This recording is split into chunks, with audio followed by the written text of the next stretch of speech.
The wind did not just blow across the high desert of the Arizona Territory. It hunted.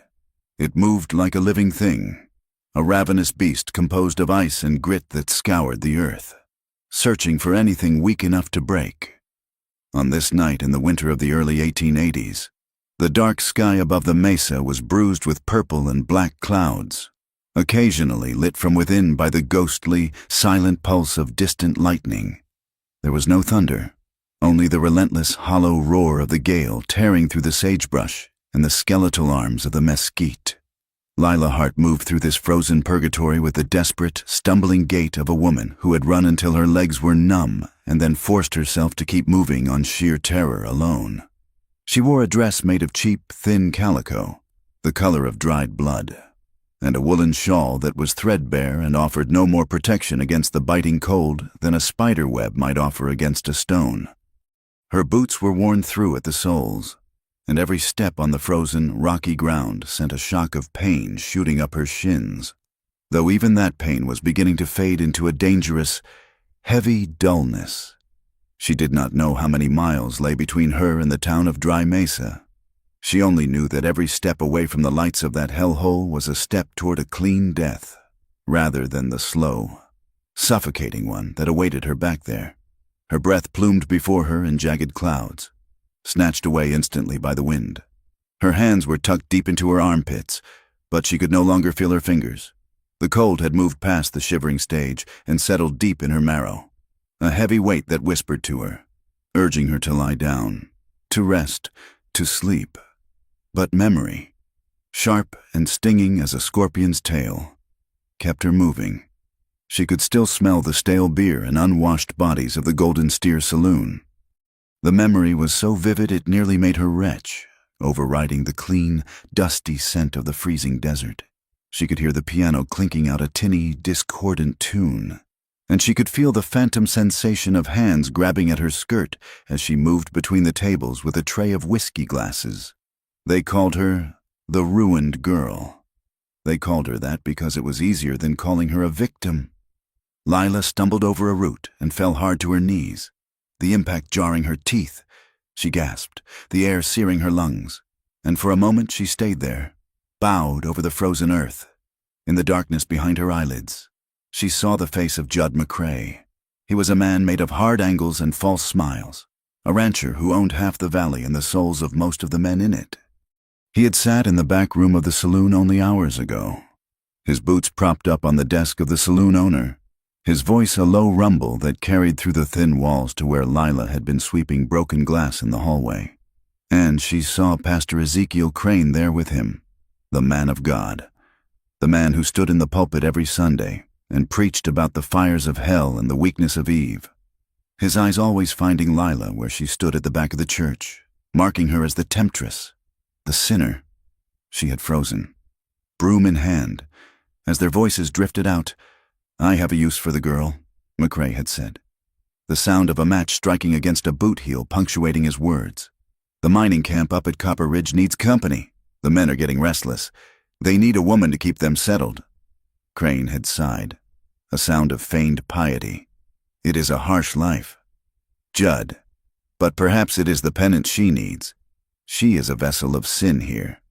Perhaps hard labor and service to men who toil in the earth will cleanse her spirit." "She is bought and paid for," McCrae had answered coldly. "Her father's debts are mine. Her contract is mine. Send her up on the supply wagon come Friday. If she fights, tie her down." Lila pushed herself up from the ground, a sob tearing from her throat that the wind immediately swallowed. They were going to sell her to a mining camp. They were going to pass her around like a bottle of cheap spirits until there was nothing left of her but a hollow shell.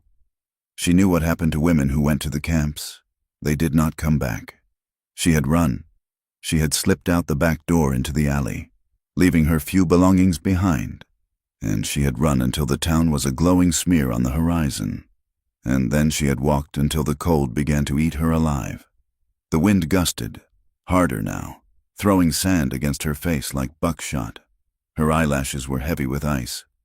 The landscape was blurring, the jagged shapes of the rocks transforming into monsters in the moonlight. She thought she saw her father standing near a cluster of boulders, his face sad and gray, just as it had been the last time she saw him alive. The fire, that memory was always there, lurking beneath the others. 3 years ago, the heat, the screaming of the timber as the roof collapsed, the terrible sound of her younger brother calling her name. She had been in the barn, milking the cow, safe while they burned. The town whispered that she had done it. They whispered that she had knocked over a lantern in a fit of rage, or that she had invited a lover in and tragedy had followed. Lila swayed. Her legs felt like they belonged to someone else. They were heavy, wooden things that refused to obey her commands. The cold was no longer painful.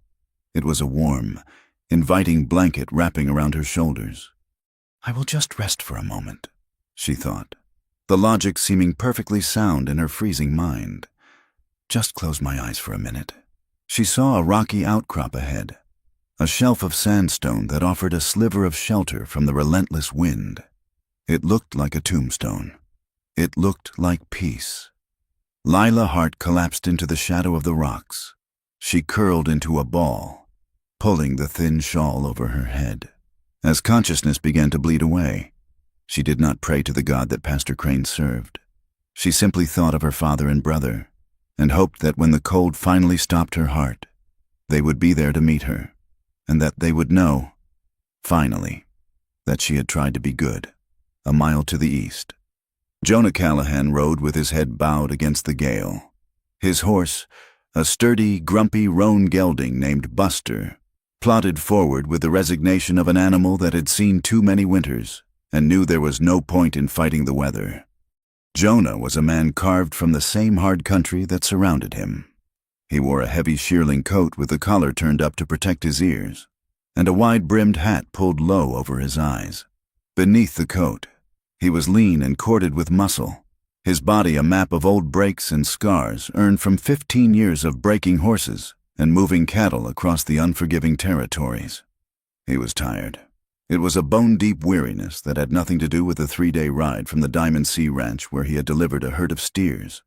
It was the tiredness of a man who slept lightly and woke often, reaching for a gun that was never far from his hand.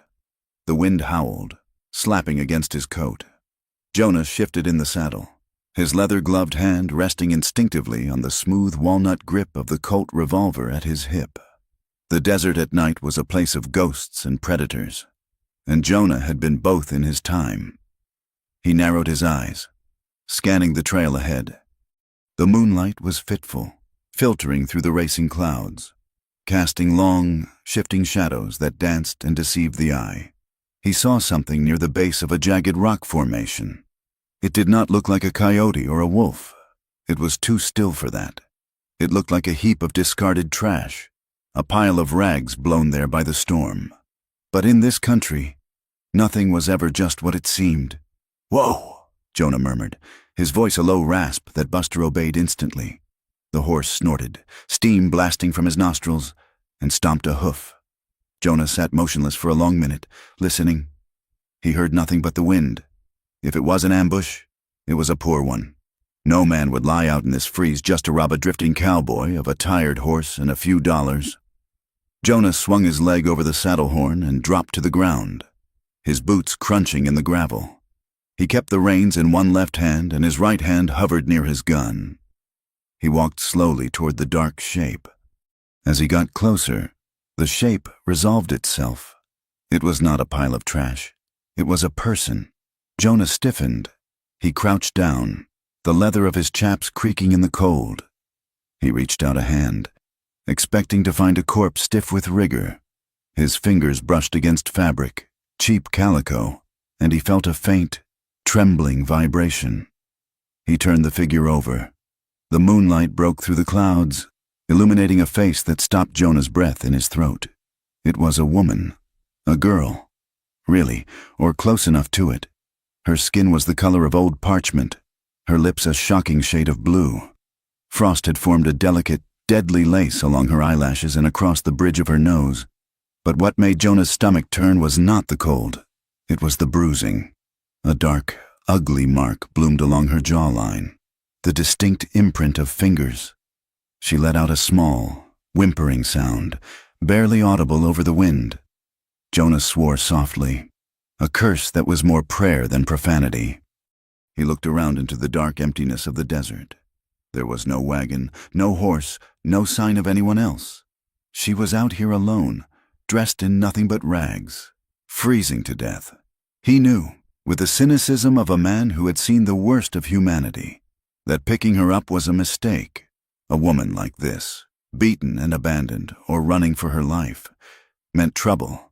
She meant angry men with guns following a trail. She meant complications that a solitary man like Jonah spent his life avoiding. But then she shivered again, a violent convulsion that racked her small frame, and her breath ghosted against the back of his glove, warm and fleeting.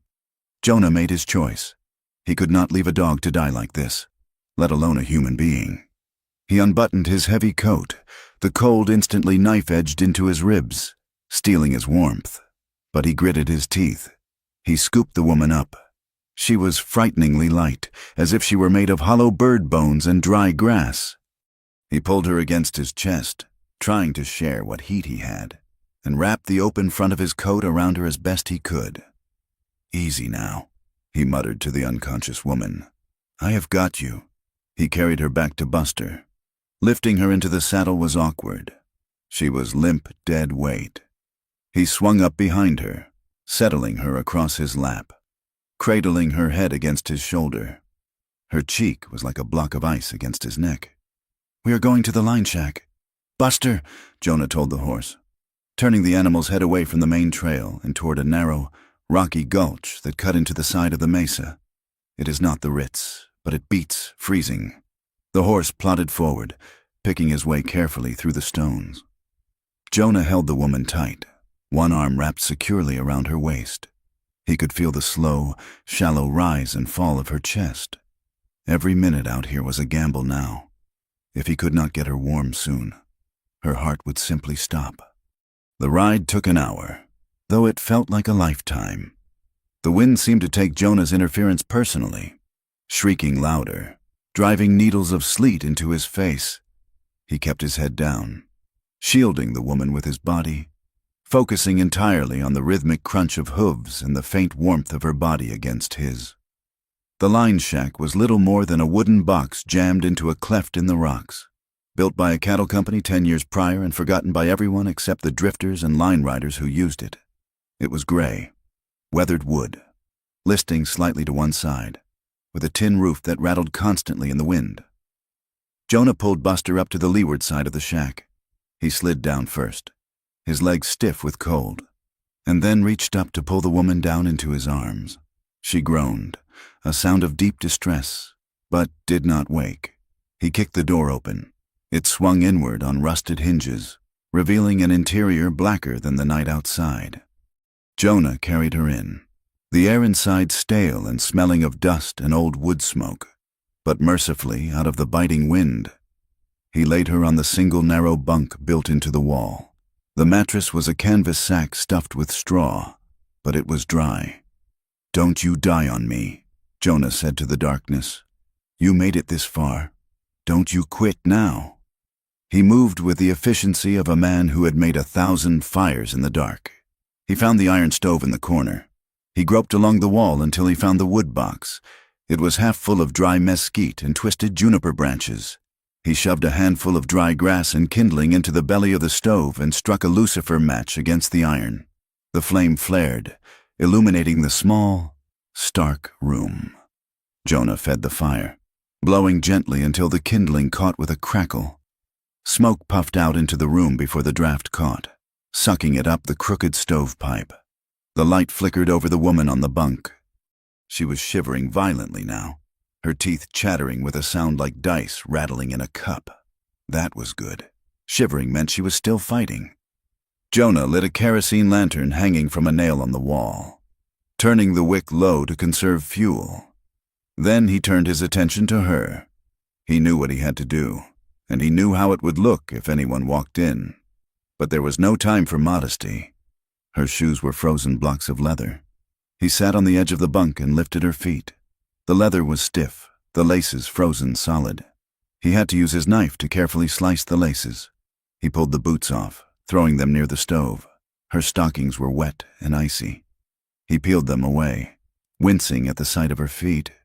They were pale, waxy, and cold as marble. Jonah unrolled an old, scratchy wool blanket from the foot of the bunk. He wrapped her feet in it, then took them in his hands. His hands were large, rough things, calloused from rope and reins, scarred from barbed wire and knife slips.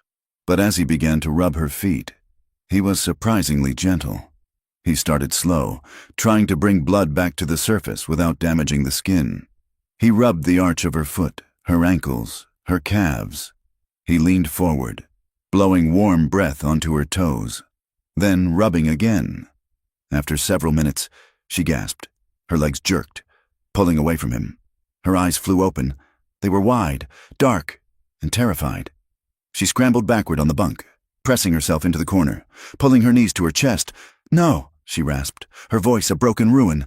"No, please, I don't have any money." Jonah raised his hands, palms open, showing he held nothing. "Easy, miss, easy. I am not going to hurt you." She stared at him, her chest heaving. In the lantern light, she looked like a cornered animal. She looked at his size, his beard, the gun belt he had unbuckled and hung over the chair. She saw a man, and in her world, men were predators. "Don't touch me," she whispered, the fight draining out of her as quickly as it had come, replaced by a crushing despair. "Just get it over with. That is what you want, isn't it? Men always want something." The words hit Jonah like a physical blow. He saw the resignation in her eyes, the expectation of violation. It made a dark, hot anger coil in his gut, not at her, but at whoever had taught her that this was all she was worth. He stood up abruptly, backing away to the stove to give her space. He busied himself with adding a log to the fire, keeping his back to her. "I don't want a thing from you, lady, except for you to keep breathing," he said, his voice gruffer than he intended. "I found you half dead in the scrub. You are in a line shack. You are safe." He heard her shifting on the straw mattress, the rustle of the blanket. He did not turn around. "Your clothes are wet," he said to the wall. "You stay in them. You will catch pneumonia and die. And then my effort in hauling you here will be wasted." He reached into his saddlebags, which he had dropped by the door. He pulled out a spare shirt, gray flannel, clean but worn soft. He tossed it onto the bunk without looking at her. "Put that on. Wrap up in the blankets. I will step outside to see to the horse." Jonah grabbed his hat and walked out into the storm, shutting the door firmly behind him. Outside, the weather had turned from bad to vicious. The wind was screaming now, a high-pitched keen that hurt the ears. Ice pellets rattled against the wood of the shack like buckshot. Jonah led Buster into the small lean-to shed attached to the side of the shack. It was barely shelter, but it broke the wind. He unsaddled the horse in the dark, rubbing the animal down with a handful of dry straw. Murmuring quiet apologies, he stood in the cold for a long time, letting the ice numb his face, waiting until he was sure she had time to change. He thought about the bruises on her face. He thought about the terror in her voice. He had walked away from a violent life 5 years ago, trying to wash the blood off his hands with honest work.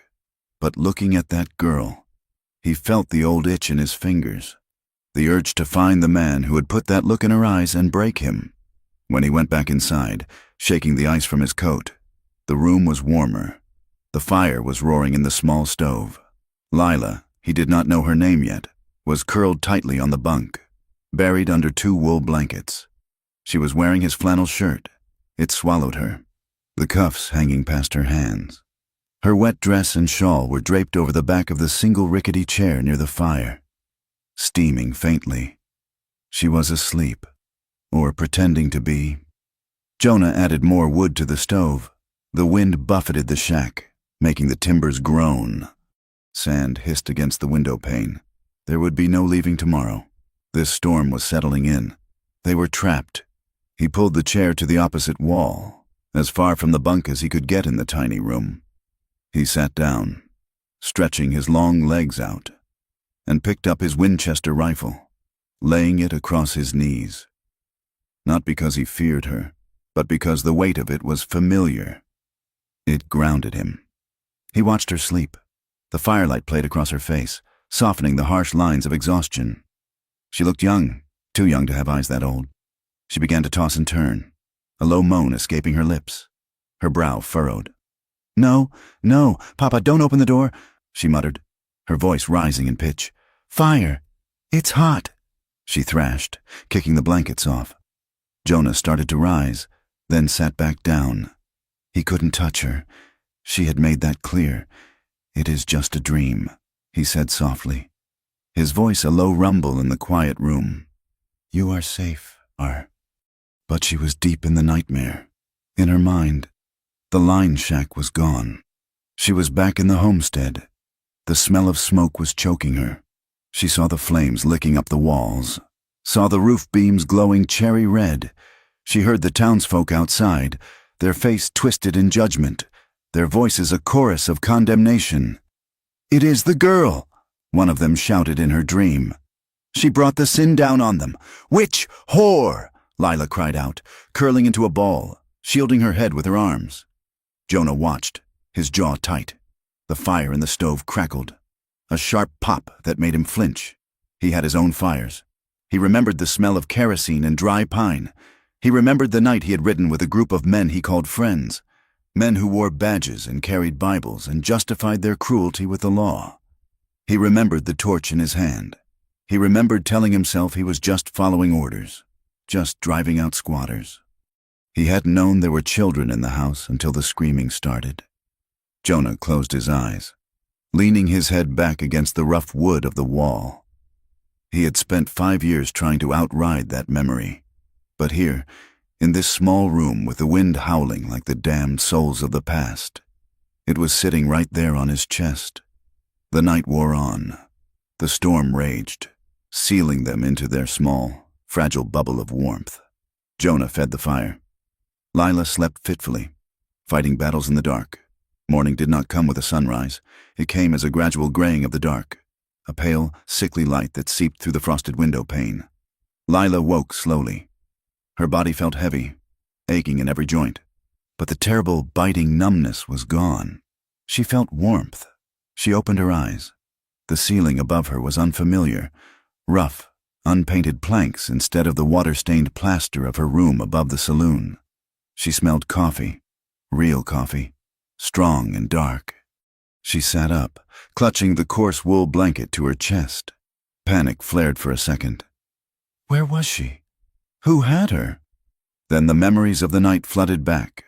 The cold, the man on the horse, the hands rubbing her feet. She looked around. The fire in the stove had burned down to a bed of glowing orange coals that pulsed with heat. The room was small, cluttered with rusted tools and tack. And there was the man. He was asleep in a wooden chair against the far wall, his chin resting on his chest, his hat pulled low. A rifle lay across his lap, his large hands resting loosely on the stock. He looked big, even in sleep, dangerous. But he hadn't touched her. He had given her his shirt. She looked down at the gray flannel covering her arms, and he had sat in a chair all night to keep guard. Outside, the wind still shrieked, scraping sand against the cabin walls with a sound like fingernails clawing at a coffin lid. It was a lonely, desolate sound. Lila pulled the blanket tighter, tucking her knees under her chin. She was alive. She didn't know why, and she didn't know for how long, but she was alive.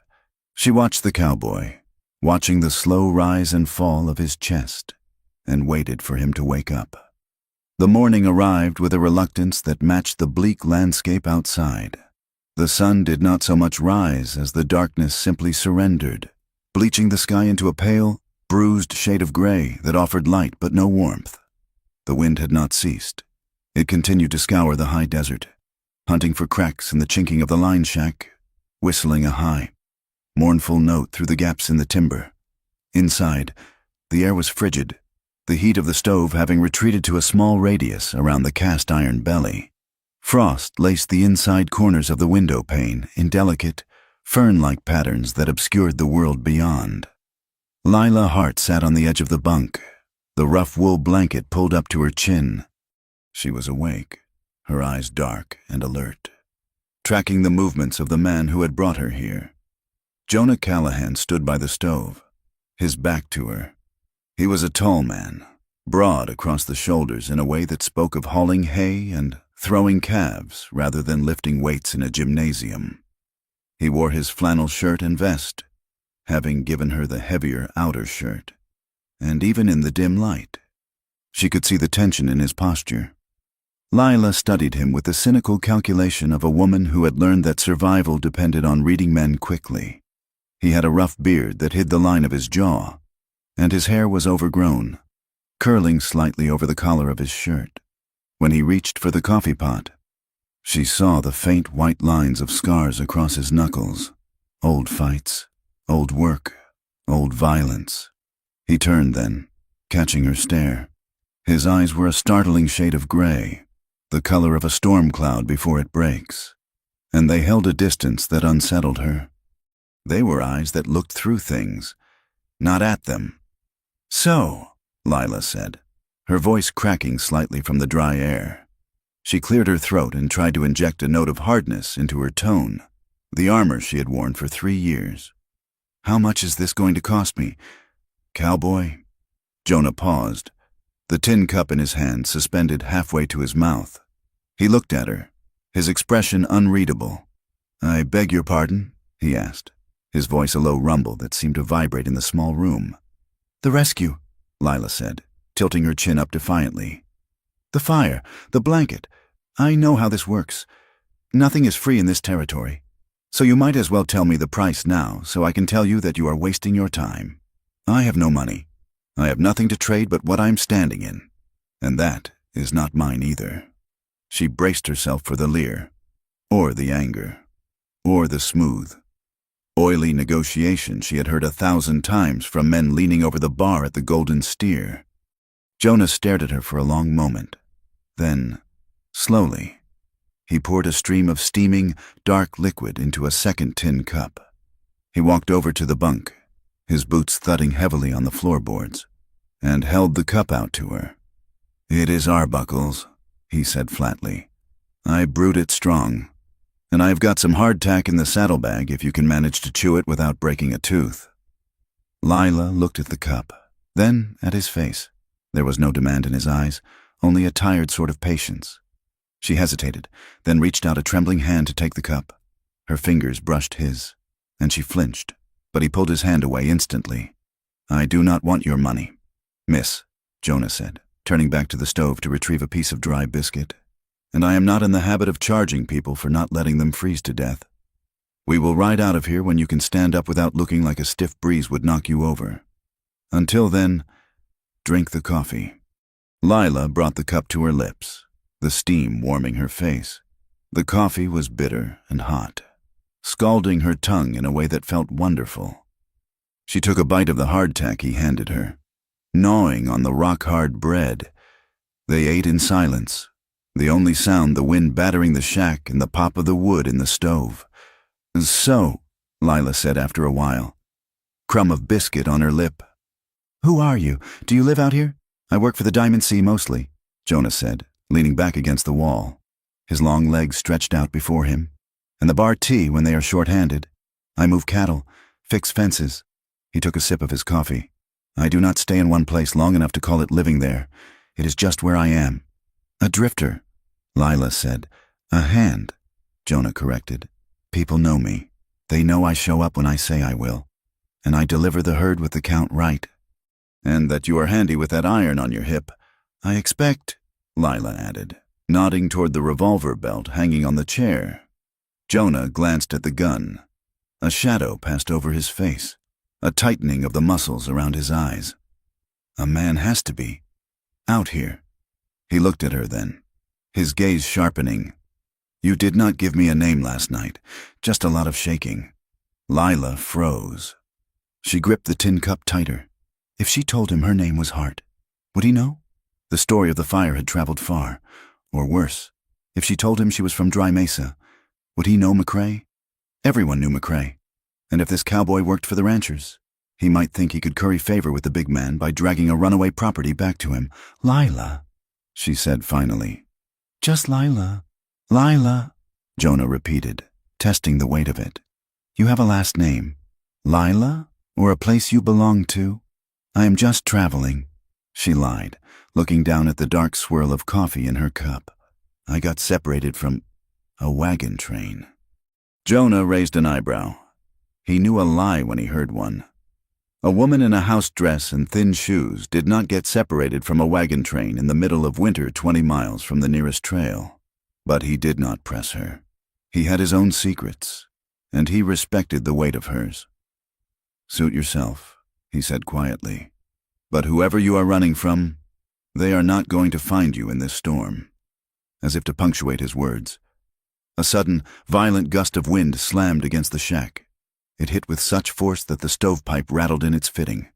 A downdraft caught the smoke rising in the chimney and forced it back down, blasting a cloud of gray, acrid wood smoke into the room. Lila coughed, her eyes stinging instantly. The smoke was thick and choking. Jonah was on his feet in a second. Damnation, he muttered, grabbing a rag to cover his hand as he adjusted the flue. It is blocked. The smoke continued to billow out.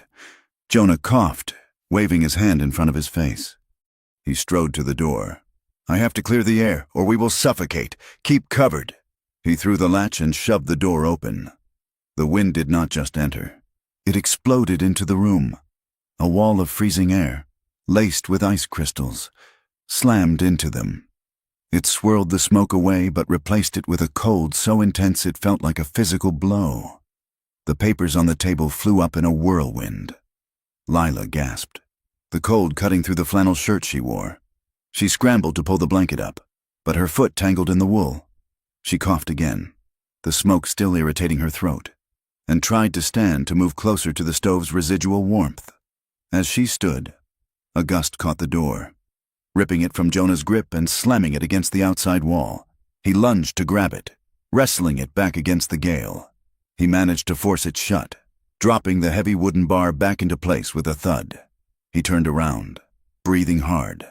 Lila had stumbled. The sudden movement and the tangle of blankets had thrown her off balance. She was pitched forward, one hand gripping the back of the chair to keep from falling face first onto the floorboards. The blanket had fallen away. She stood there in the center of the room, wearing nothing but Jonah's oversized gray shirt. It hung to her mid-thigh, leaving her legs bare. They were slender, pale, and covered in gooseflesh from the cold. Jonah froze. Lila froze. For a heartbeat. The only sound was the wind howling outside, baffled by the closed door. Jonah's eyes dropped to her legs, then snapped back up to her face. He did not look with the hungry, predatory gaze she was used to. He looked startled, and then he looked struck, as if he had forgotten that underneath the dirt and the bruising and the fear, there was a woman. Lila felt the blood rush to her face, a hot flush that burned from her neck to her hairline. She felt exposed, not just physically, but entirely. She was used to men looking. She was used to men grabbing. But she was not used to a man seeing her vulnerability and looking paralyzed by it. She tried to step back, to reach for the blanket on the floor, but her frozen feet were clumsy. She wobbled. Jonah moved instinctively. He crossed the small space in one stride and reached out, his hands gripping her upper arms to steady her. I have got you, he said. His hands were large and warm through the flannel. His grip was firm but not painful. He held her upright, and suddenly they were very close. Lila looked up, her breath catching in her throat. She could see the flecks of gold in his gray eyes.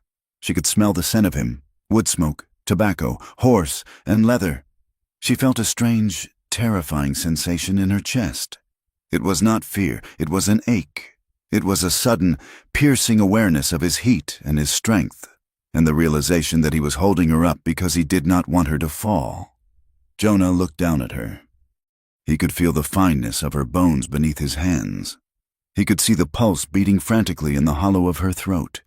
He wanted, with a sudden and shocking intensity, to pull her closer, to wrap her up and keep the cold away. The silence stretched, charged and heavy. Then Jonah blinked, as if waking from a trance. He realized where his hands were. He realized she was half naked and trembling. He released her as if the flannel were red-hot iron. He stepped back, turning his head sharply toward the wall. I beg your pardon, ma'am," he stammered, his voice rough. You were falling." Lila scrambled for the blanket, snatching it up and wrapping it around herself like a shield. She backed away until her legs hit the bunk, and she sat down hard. "It is fine," she whispered, her voice barely audible. "I tripped." Jonah did not look at her. He walked to the stove and made a great show of checking the firebox, though there was nothing that needed doing. I will get some more wood from the pile outside later," he said to the stove. The air in the cabin had changed. The smoke was gone, but something else had taken its place, a tension that was thick and electric. Lila pulled her knees to her chest, her heart hammering against her ribs. She felt embarrassed. Yes, but beneath the shame, there was that ache again, the memory of his hands on her arms. He had apologized. No man had ever apologized to her for touching her. The day passed in a slow, strange rhythm. The storm outside refused to break, trapping them in the gray twilight of the cabin. They moved around each other like two planets in a small orbit, careful not to collide. Jonah sat at the table, cleaning his rifle. The smell of gun oil filled the room, sharp and metallic. Lila sat on the bunk, mending a tear in her dress with a needle and thread she had found in a tin on the shelf. "You said you work for the Diamond Sea," Lila said, breaking a long silence. The sound of her own voice startled her. Jonah nodded. "Running an oilcloth over the barrel of the Winchester. That is right. Boss is a hard man, but he pays on time. I used to know men who worked cattle," Lila said softly. "My father was a farmer, but he had dreams of running a herd." Jonah paused in his work. "A farmer? Here? That is a hard row to hoe. This land is not like the plow." "He was stubborn," Lila said, a sad smile touching her lips. "He said the earth just needed convincing." Jonah looked at her, his expression softening. "I know the type. I used to ride with an outfit down near the border. Rough men. We did bad things for worse men. They thought they could force the world to be what they wanted it to be." He looked down at the rifle, his thumb tracing the wood of the stock. "I rode with them for 3 years. We cleared land for the big bosses. They called it range management. Mostly it was just scaring folks off their claims." Lila went still, her needle hovering over the fabric. "Scaring folks? Burning fences? Cutting water lines?" Jonah said, his voice dropping. "Sometimes worse. I walked away 5 years ago. Figured I had enough blood on my soul to last 2 lifetimes." He did not name the outfit. He did not name McCrae, but the guilt was there, etched into the lines around his eyes. Lila looked at him. Seeing the heaviness he carried, it mirrored her own. "I worked in a place," she said, her voice tight. "In town, to pay off a debt." "The saloon?" Jonah asked gently. He had guessed as much from the dress and the fear. Lila nodded, shame burning her cheeks. "My father, he died owing money, or so they said. The man who held the note said I could work it off, but the interest, it never went down. It only went up." She stared at the needle in her hand. "The preacher there, Pastor Crane, he would come in on Sundays to collect donations from the owner. He would look at me like I was something he scraped off his boot. He called me a fallen woman, a vessel of sin." Her hand trembled. "But he never said a word to the men who bought the drinks. He never said a word to the men who touched." She broke off, unable to finish. Jonah set the rifle down on the table with a clatter. His jaw was clenched so tight a muscle jumped in his cheek. "Preachers like that," he said, his voice low and dangerous, "read the Bible with one eye closed. They see the sin in the suffering, but never in the one holding the whip." He looked at her, his eyes fierce. "You are not what he said you are. Lila, you are just a girl who got caught in a trap." Lila looked up at him, tears stinging her eyes. She wanted to believe him. God, how she wanted to believe him. Night fell like a hammer blow.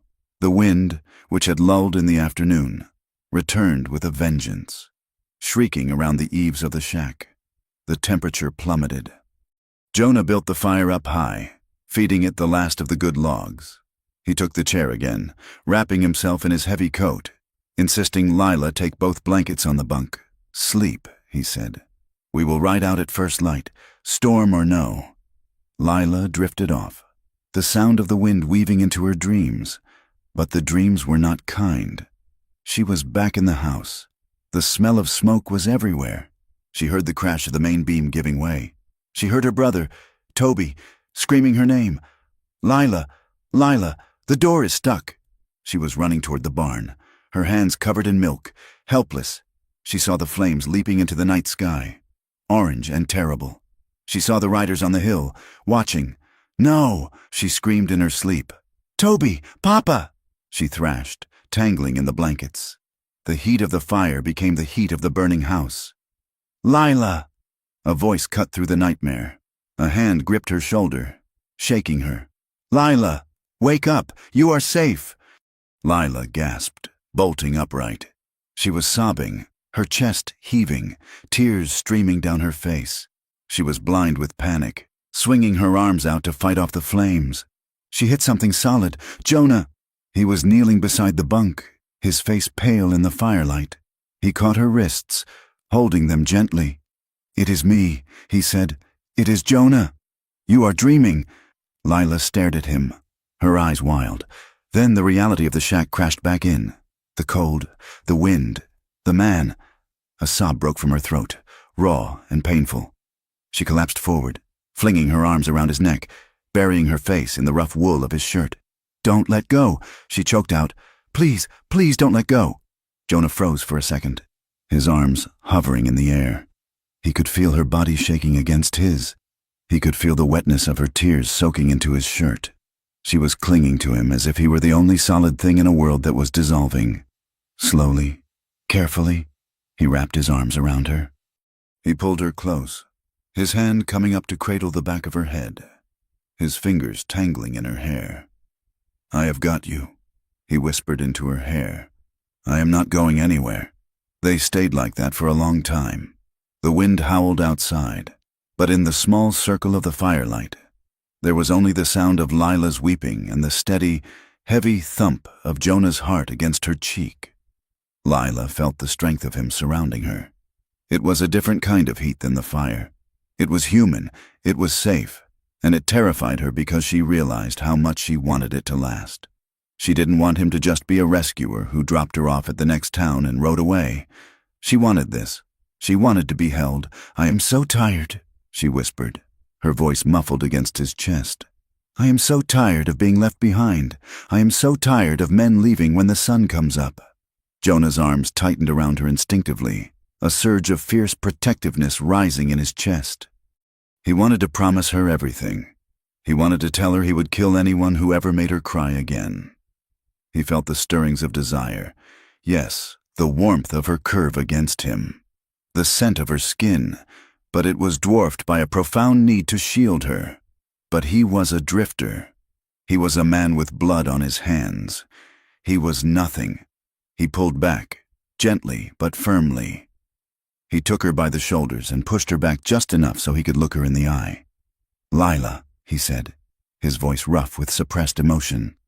"Look at me." She looked up, her lashes spiked with tears. Her lips parted. "You do not owe me anything," Jonah said. "Do you hear me? You don't owe me your body. You don't owe me your gratitude. You don't owe me a thing." Lila searched his face. She saw the conflict there. She saw the desire he was holding back with an iron will. "I know," she whispered. "But what if I want to?" The question hung in the air, charged and dangerous. Jonah stared at her, his breath hitching. It would be so easy to kiss her, so easy to let the cold world outside disappear, but he couldn't. Not when she was this vulnerable, not when she was still running. He stood up, his movements jerky. He retreated to the other side of the room, putting the table between them. "You get some sleep." "Lila," he said, his voice straining. "We have a long ride tomorrow." Lila watched him go, feeling the loss of his warmth like a physical pain. But she also felt something else. Respect. He had walked away when he could have taken. That, more than anything, made her heart ache. The next morning, the wind had finally died down to a manageable breeze. The sky was a hard, brilliant blue, the sun glittering on the frost that coated every cactus and rock.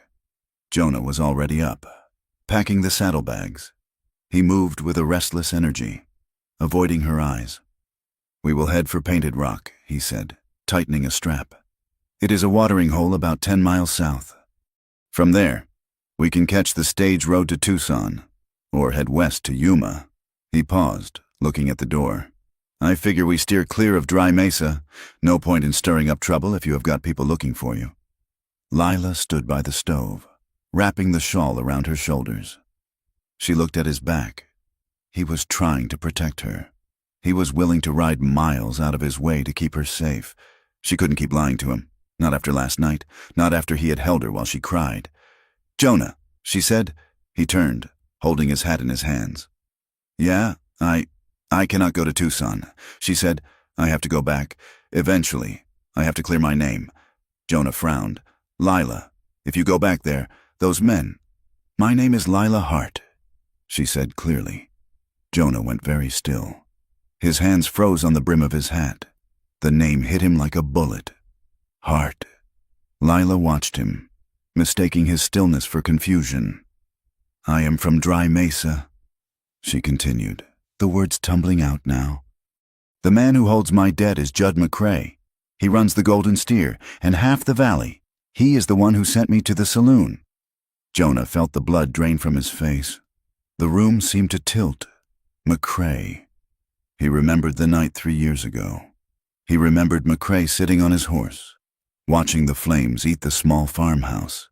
He remembered McCrae laughing as the roof caved in. "That cleans up the riffraff, boys. Now the water rights are mine." And Jonah had been there. He had sat on his horse and watched. He had held the torch that lit the barn. He looked at Lila, really looked at her. He saw the resemblance now, the same chin as the farmer who had come out with a shotgun, trying to defend his home. The farmer McCrae's men had pistol-whipped into the dirt. A wave of nausea rolled over him. He had saved her life last night, but he had helped destroy it 3 years ago. He couldn't speak. The guilt was a physical thing, expanding in his chest, choking him. He couldn't look at her. He turned away sharply, jamming his hat onto his head and pulling the brim low. He grabbed the saddlebags. "Let's go," he said, his voice cold and flat. "Horse is waiting." Lila flinched. She saw him turn away. She saw the stiffness in his back, the way he couldn't even look at her anymore. Her heart sank. He knew McCrae. Of course he did. Or maybe he just knew the name Hart. Maybe he believed the rumors too, that she was the girl who burned her own family alive. He is disgusted, she thought, a bitter taste filling her mouth. He knows who I am, and he is disgusted. She said nothing. She simply tightened her shawl, her face hardening back into the mask of indifference she wore for the world. They walked out into the blinding brightness of the morning. The air was still freezing, biting at their exposed skin. Jonah saddled Buster in silence, his movements efficient and brutal. He did not offer her a hand up this time. He just waited until she scrambled onto the horse's rump, then swung up into the saddle himself. They rode out of the gulch and into the open desert. The wind was still sharp enough to sting their eyes, whipping Lila's hair across her face. She held onto Jonah's waist because she had to, but her hands were light, tentative. The distance between them was no longer just physical. It was a chasm filled with secrets and shame. Jonah stared ahead at the horizon, his eyes bleak, knowing that every step they took was a step toward a reckoning he wasn't sure he could survive. And Lila sat behind him, shivering in the cold, wondering why the one person who had made her feel safe now felt like a stranger again. The desert stretched out before them, vast and indifferent, promising nothing but a hard road ahead. The land they crossed was a graveyard of stone and ice, vast and indifferent to the two small figures moving across its surface. The Arizona territory stretched out in a tableau of frozen washes and scrub brush dusted with hard, dry snow that refused to melt under the pale sun. In the distance, red mesas jutted into the sky like blood-stained altars, their edges sharp against the bruised blue of the horizon. The wind was a constant companion, a low, thrumming vibration that lived in the ears and settled in the bones, humming a song of isolation. Jonah and Lila rode in silence for the first few hours. The only sound, the rhythmic crunch of Buster's hooves on the frozen ground and the creak of saddle leather. They shared the horse. Lila seated behind Jonah, her arms wrapped loosely around his waist, not out of affection, but out of grim necessity. Every time the horse stumbled on a loose rock, her grip tightened reflexively, and Jonah could feel the tension in her frame through his coat. By mid-afternoon, they reached a stage stop known as Miller's Post. It was a miserable collection of leaning shacks huddled around a stone corral, clinging to the edge of a dry creek bed like a barnacle. It was half abandoned, the main stage line having moved south 2 years prior, but smoke still curled from the chimney of the main building. "We need water," Jonah said, his voice rough from the dry air. "And if old Widow Miller is still breathing, maybe a fresh mount. Buster is carrying double weight in bad ground." He pulled the horse up to the hitching rail. The wind rattled the loose boards of the porch. Lila slid down, her legs stiff and aching. She wrapped Jonah's oversized coat tighter around herself, trying to hide the thin dress and the bruises on her face. The door to the post creaked open, and a woman stepped out. She was ancient, her face a map of deep wrinkles etched by sun and suspicion.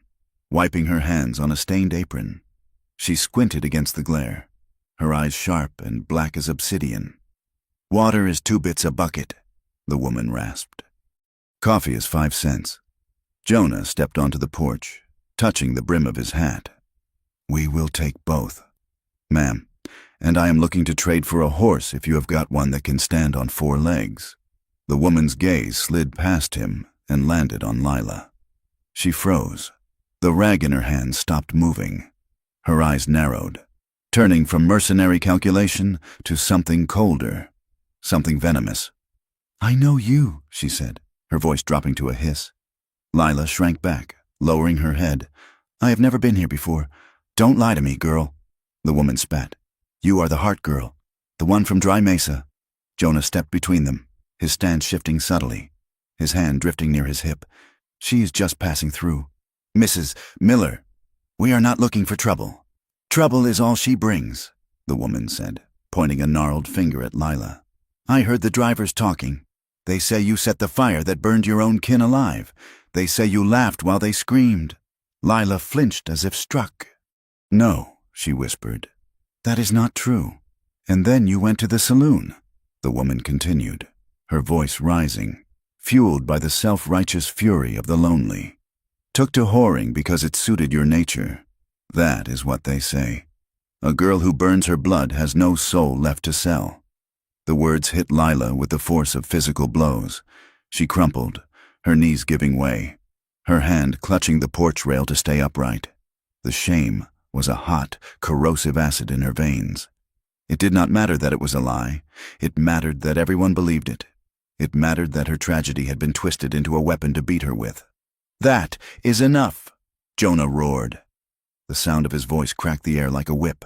He stepped forward, towering over the old woman, his gray eyes blazing with a cold, terrifying fury. "You will keep a civil tongue in your head," Jonah said, his voice dropping to a deadly quiet. "This woman is under my protection. You speak one more word of that poison, and I will tear this shack down around your ears." The widow took a step back, her mouth snapping shut, fear finally overriding her malice. Jonah turned and grabbed Lila's arm, not gently, but with a desperate urgency. "Come on." He dragged her away from the porch, back toward the water trough and the horses. He was shaking, his own anger vibrating through his grip. He couldn't stand it. He couldn't stand how easily the world spat on her, how ready they were to believe the worst. He pulled her to the side of the building, out of sight of the old woman's glare. He let go of her arm and paced a tight circle in the dirt, kicking at a frozen clump of sagebrush. Ignorant old bat. Jonah muttered, "They hear a rumor and treat it like gospel." Lila leaned against the rough wood of the corral fence, staring at the ground. She did not look angry. She looked defeated. She looked like a building that had finally lost its foundation. "It is not just rumors. Jonah," she said softly. "It is the sermon." Jonah stopped pacing. "What? Pastor Crane," she said, looking up, her eyes dry and hollow. He preached it from the pulpit, the Sunday after the fire. He told the whole town that fire is God's way of purging sin. He said my father's house was a den of iniquity, and that I was the vessel that brought the judgment down. She let out a short, bitter laugh that sounded like dry leaves breaking. My father was a farmer. He read the almanac and the Bible. He never raised a hand to anyone. He just wanted to grow corn in the desert. But because he wouldn't sell his water rights to McCrae, he was a sinner. And because I survived, I was the devil. Jonah felt the blood drain from his face. The cold wind seemed to cut right through his heavy coat, chilling his heart.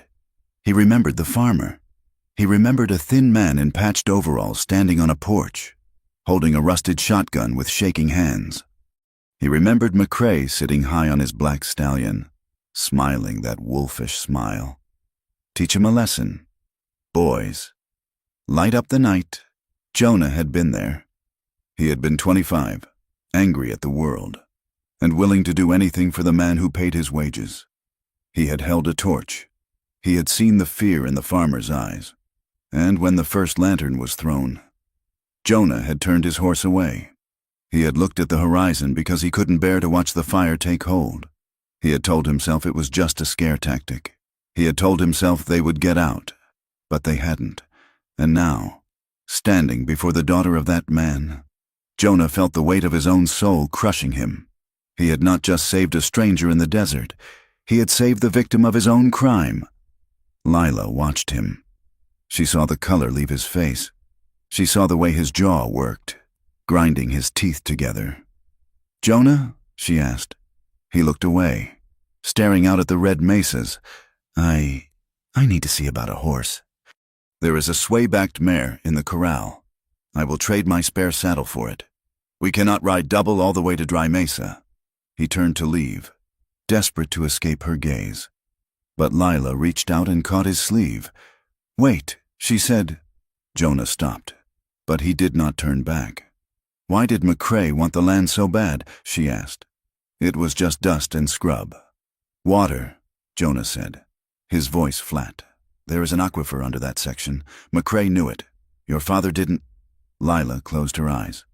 "So he killed them for water. And then he made himself my guardian." "Your guardian?" Jonah turned then, shocked. After the fire, Lila said, "He went to the judge, said I was an orphan with no means. He took legal guardianship.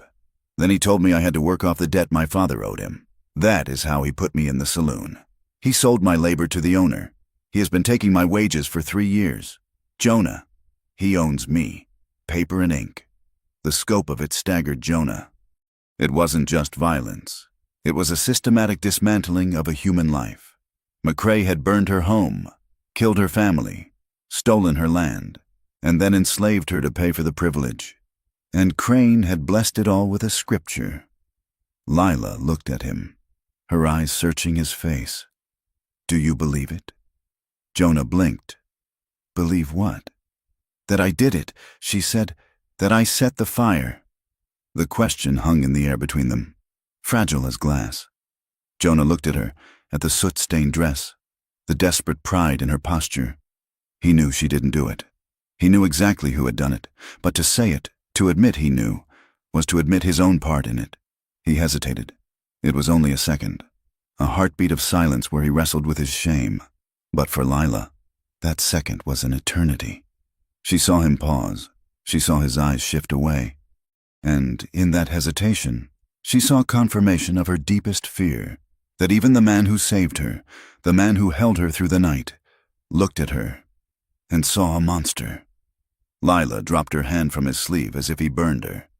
She took a step back. "You do," she whispered. "You think I might have done it." "No." "Lila," Jonah said quickly, reaching for her.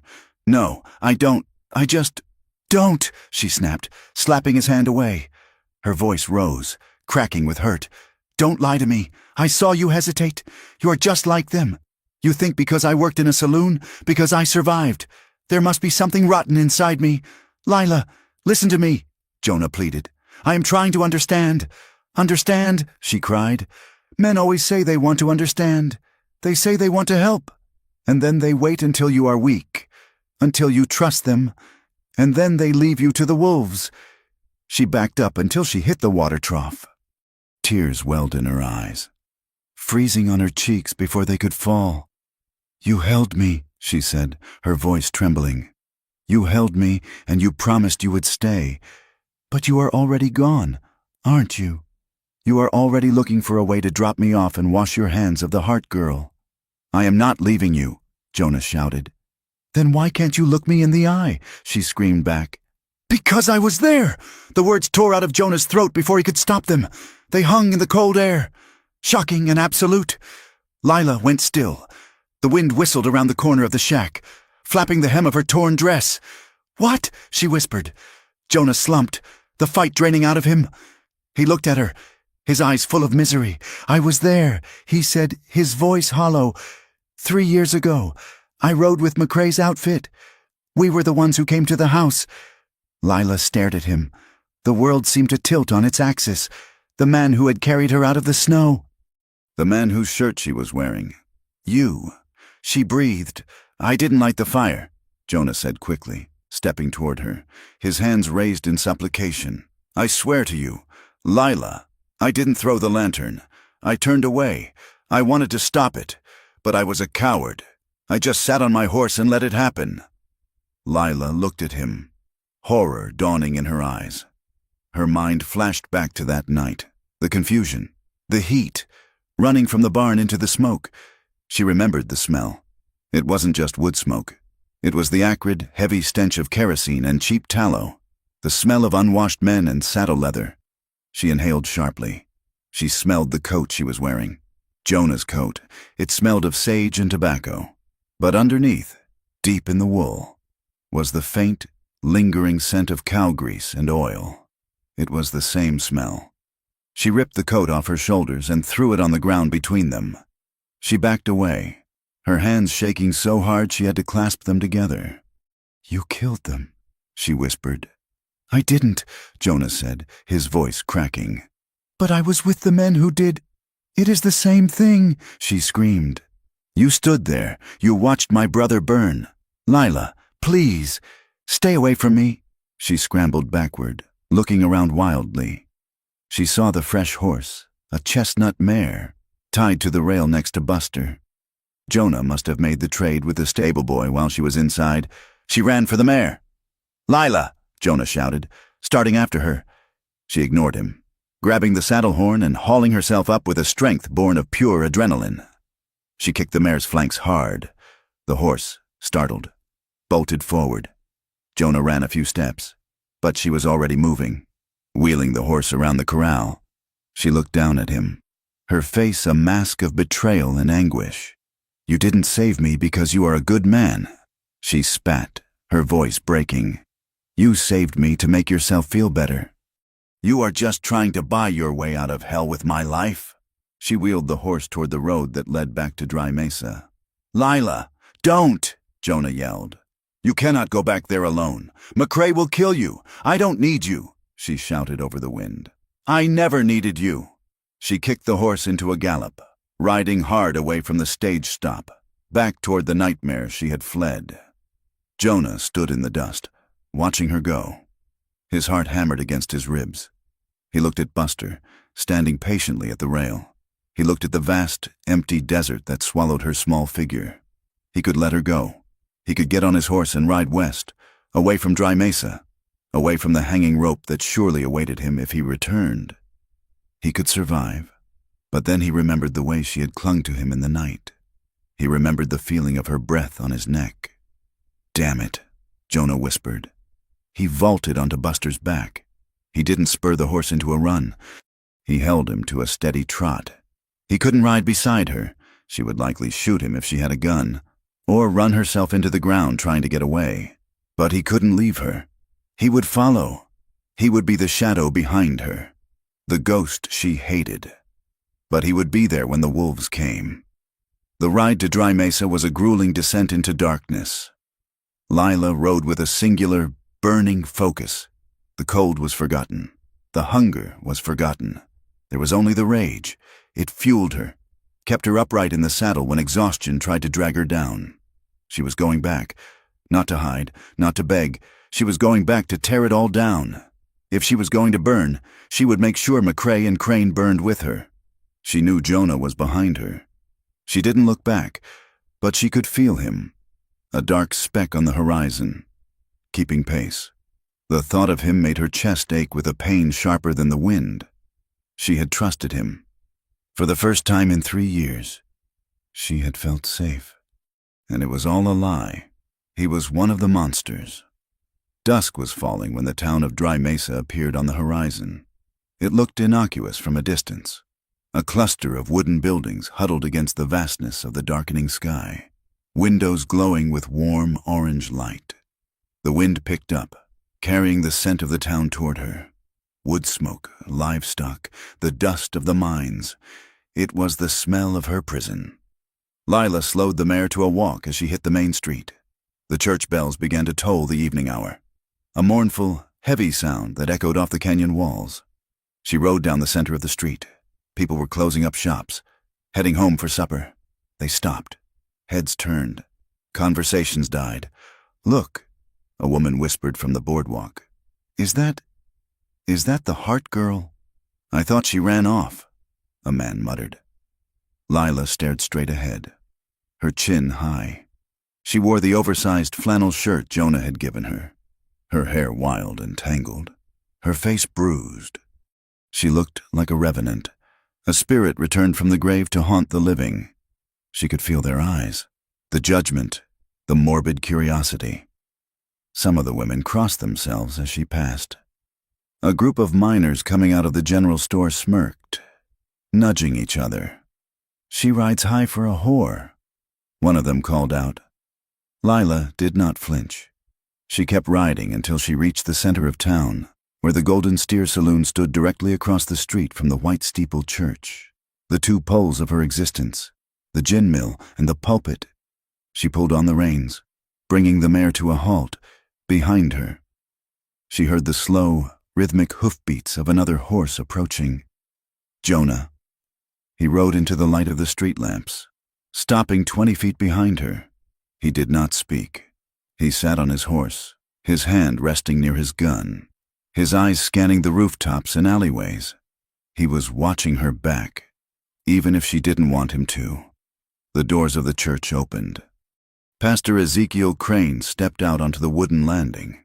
He was a tall man, thin as a rail, dressed in severe black with a pristine white collar. His face was long and pale, his eyes damp and heavy-lidded. He stopped when he saw Lila. A flicker of surprise crossed his face, quickly replaced by a mask of oily benevolence. And behind him, stepping out of the shadows of the church vestibule, was Judd McCrae. The rancher looked older than Lila remembered, thicker around the middle, but his eyes were the same hard, predatory flint. Well, Crane said, his voice booming in the quiet street. "The prodigal daughter returns." He walked down the steps, spreading his arms wide. "We feared the desert had claimed you, child. We were praying for your soul just now." Lila swung her leg over the saddle and dropped to the dust. Her legs shook, but she locked her knees, forcing herself to stand tall. "Save your prayers, Pastor," she said, her voice trembling but clear enough to carry to the crowd gathering on the boardwalks. "You will need them for yourself." Crane's smile tightened. "Now, Lila, you are distraught. The cold has touched your mind. Come inside, Mr. McCrae, and I will see that you are cared for." He gestured to McCrae, who stepped forward, thumbs hooked in his vest pockets. "You broke your contract, girl," McCrae said, his voice a low growl. "Running off with company property? That is theft." He looked past her to Jonah. "And who is this? Another stray dog you picked up?" Crane squinted at Jonah. "Why, I believe I know this man. Brother Callahan, isn't it? You used to work for Mr. McCrae, did you not?" Jonah sat motionless on his horse. "I did," he said, his voice like gravel. "See?" Crane beamed, clapping his hands together. "An old friend bringing the lost lamb home." Lila stepped forward, placing herself between the men and Jonah. She stood in the middle of the dusty street, the wind whipping her hair around her face. "He didn't bring me back," Lila announced, her voice rising to a shout. "And I am not a lamb." She looked at the townspeople, the shopkeepers, the wives, the miners. She looked them in the eye, one by one. "I came back to tell you the truth," she cried out. "About the fire, about the debt, about all of it." McCrae's face darkened. He took a step off the curb. "That is enough," he warned. "Sheriff, grab her. She is hysterical." But Lila did not move. She stood her ground, a small, fragile figure against the darkness of the town, while Jonah watched from the shadows, his hand tightening on his gun, knowing that the time for running was over. The reckoning had come. The wind that evening did not just blow, it bit. It snapped at the heavy coats of the townsfolk who had gathered in the street, their breath rising in white plumes that mingled with the dust. The declaration Lila Hart had shouted into the twilight hung in the air, heavier than the coming snow. She stood alone in the center of the street, a small, trembling figure in an oversized flannel shirt, while the town of Dry Mesa formed a circle around her, their faces illuminated by the harsh, yellow glow of kerosene lanterns. It was a tableau of judgment. To her left was the saloon, the place that had stolen her dignity. To her right was the church, the place that had sanctified the theft. Pastor Ezekiel Crane did not let the silence stretch long enough for the crowd to ask questions. He was a man who knew that silence was the enemy of control. He stepped down from the church landing, his boots crunching loudly on the frozen earth, his hands raised toward the heavens. "Praise be!" Crane shouted, his voice booming with a practiced theatricality that reached the back of the crowd. "Praise be to the Almighty for the return of his lost lamb." He moved toward Lila, not with the anger of an accuser, but with the suffocating embrace of a forgiving father. He stopped a few feet from her, turning his back to her so he could address the town. "Brothers and sisters, look here," Crane bellowed. "We feared this child had wandered into the desert to perish in her shame. But the Lord has brought her back. She cries out for truth. And what is truth, if not confession? She has returned to unburden her soul before God and this community." Lila opened her mouth to protest, to say that she had not come to confess but to accuse. But Crane was already ushering the crowd toward the open doors of the church. "Come," Crane commanded, sweeping his arm toward the sanctuary. "Let us not leave her standing in the cold wind of judgment. Let us bring her into the house of God, where she may speak her heart and receive the chastisement and mercy she seeks." The crowd moved like a herd of cattle driven through a chute. Curiosity, morbid and hungry, pushed them forward. They wanted to see the show. They wanted to hear the details of the ruined girl's sins. Lila felt the trap snap shut. If she refused to go in, she looked like a coward or a madwoman. If she went in, she was playing by Crane's rules on Crane's ground. She felt a presence at her back. "Jonah." He was still on his horse, looking down at her, his face shadowed by the brim of his hat. He gave a nearly imperceptible nod. "Go. I am right here." Lila squared her shoulders. She walked up the wooden steps, past the looming figure of the pastor, and into the church. The interior was unheated and smelled of stale beeswax, old hymnals, and the damp wool of coats. The darkness was broken only by the candles at the altar and the lanterns the townsfolk carried in with them, casting long, dancing shadows against the white plaster walls. The floorboards groaned as the people filed into the pews, their boots scraping against the wood. Lila was directed to stand at the front, beneath the large, rough-hewn wooden crucifix that hung above the pulpit. She felt incredibly small. The eyes of the town bored into her back. She saw the faces of women she had once known, women who now pulled their shawls tighter and looked at their shoes.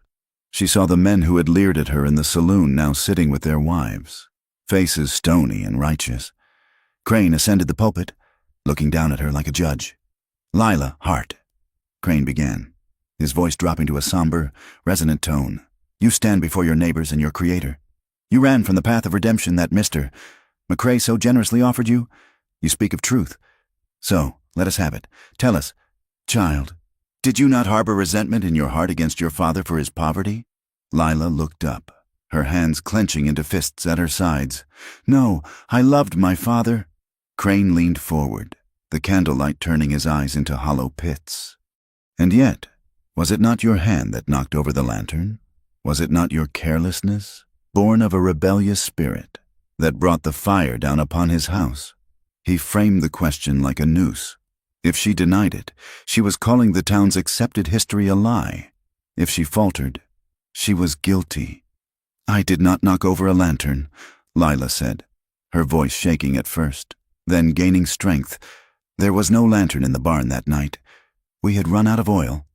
A murmur rippled through the pews. I did not start the fire, Lila continued, turning to face the crowd, and it was not an accident. She found the face of the blacksmith in the second row, a man who had known her father. My father refused to sell his water rights, Lila said, her voice ringing off the cold walls. For 6 months, men came to our door. They offered money, and when he said no, they offered threats. They cut our fences. They poisoned the well. Lila, Crane interrupted, his voice sharp. Do not seek to blame phantoms for your own sin. I saw them, Lila shouted. Overriding him, that night, I was in the barn. I heard the horses. I looked out through the slats, and I saw 4 men on the ridge. They were carrying torches. They threw them onto the roof of the house. The murmurs grew louder. People shifted in their seats. This was not the confession they had expected. This was an indictment. Crane slammed his hand down on the pulpit. Lila Hart, you are hysterical, Crane shouted. You are shivering with fever and guilt.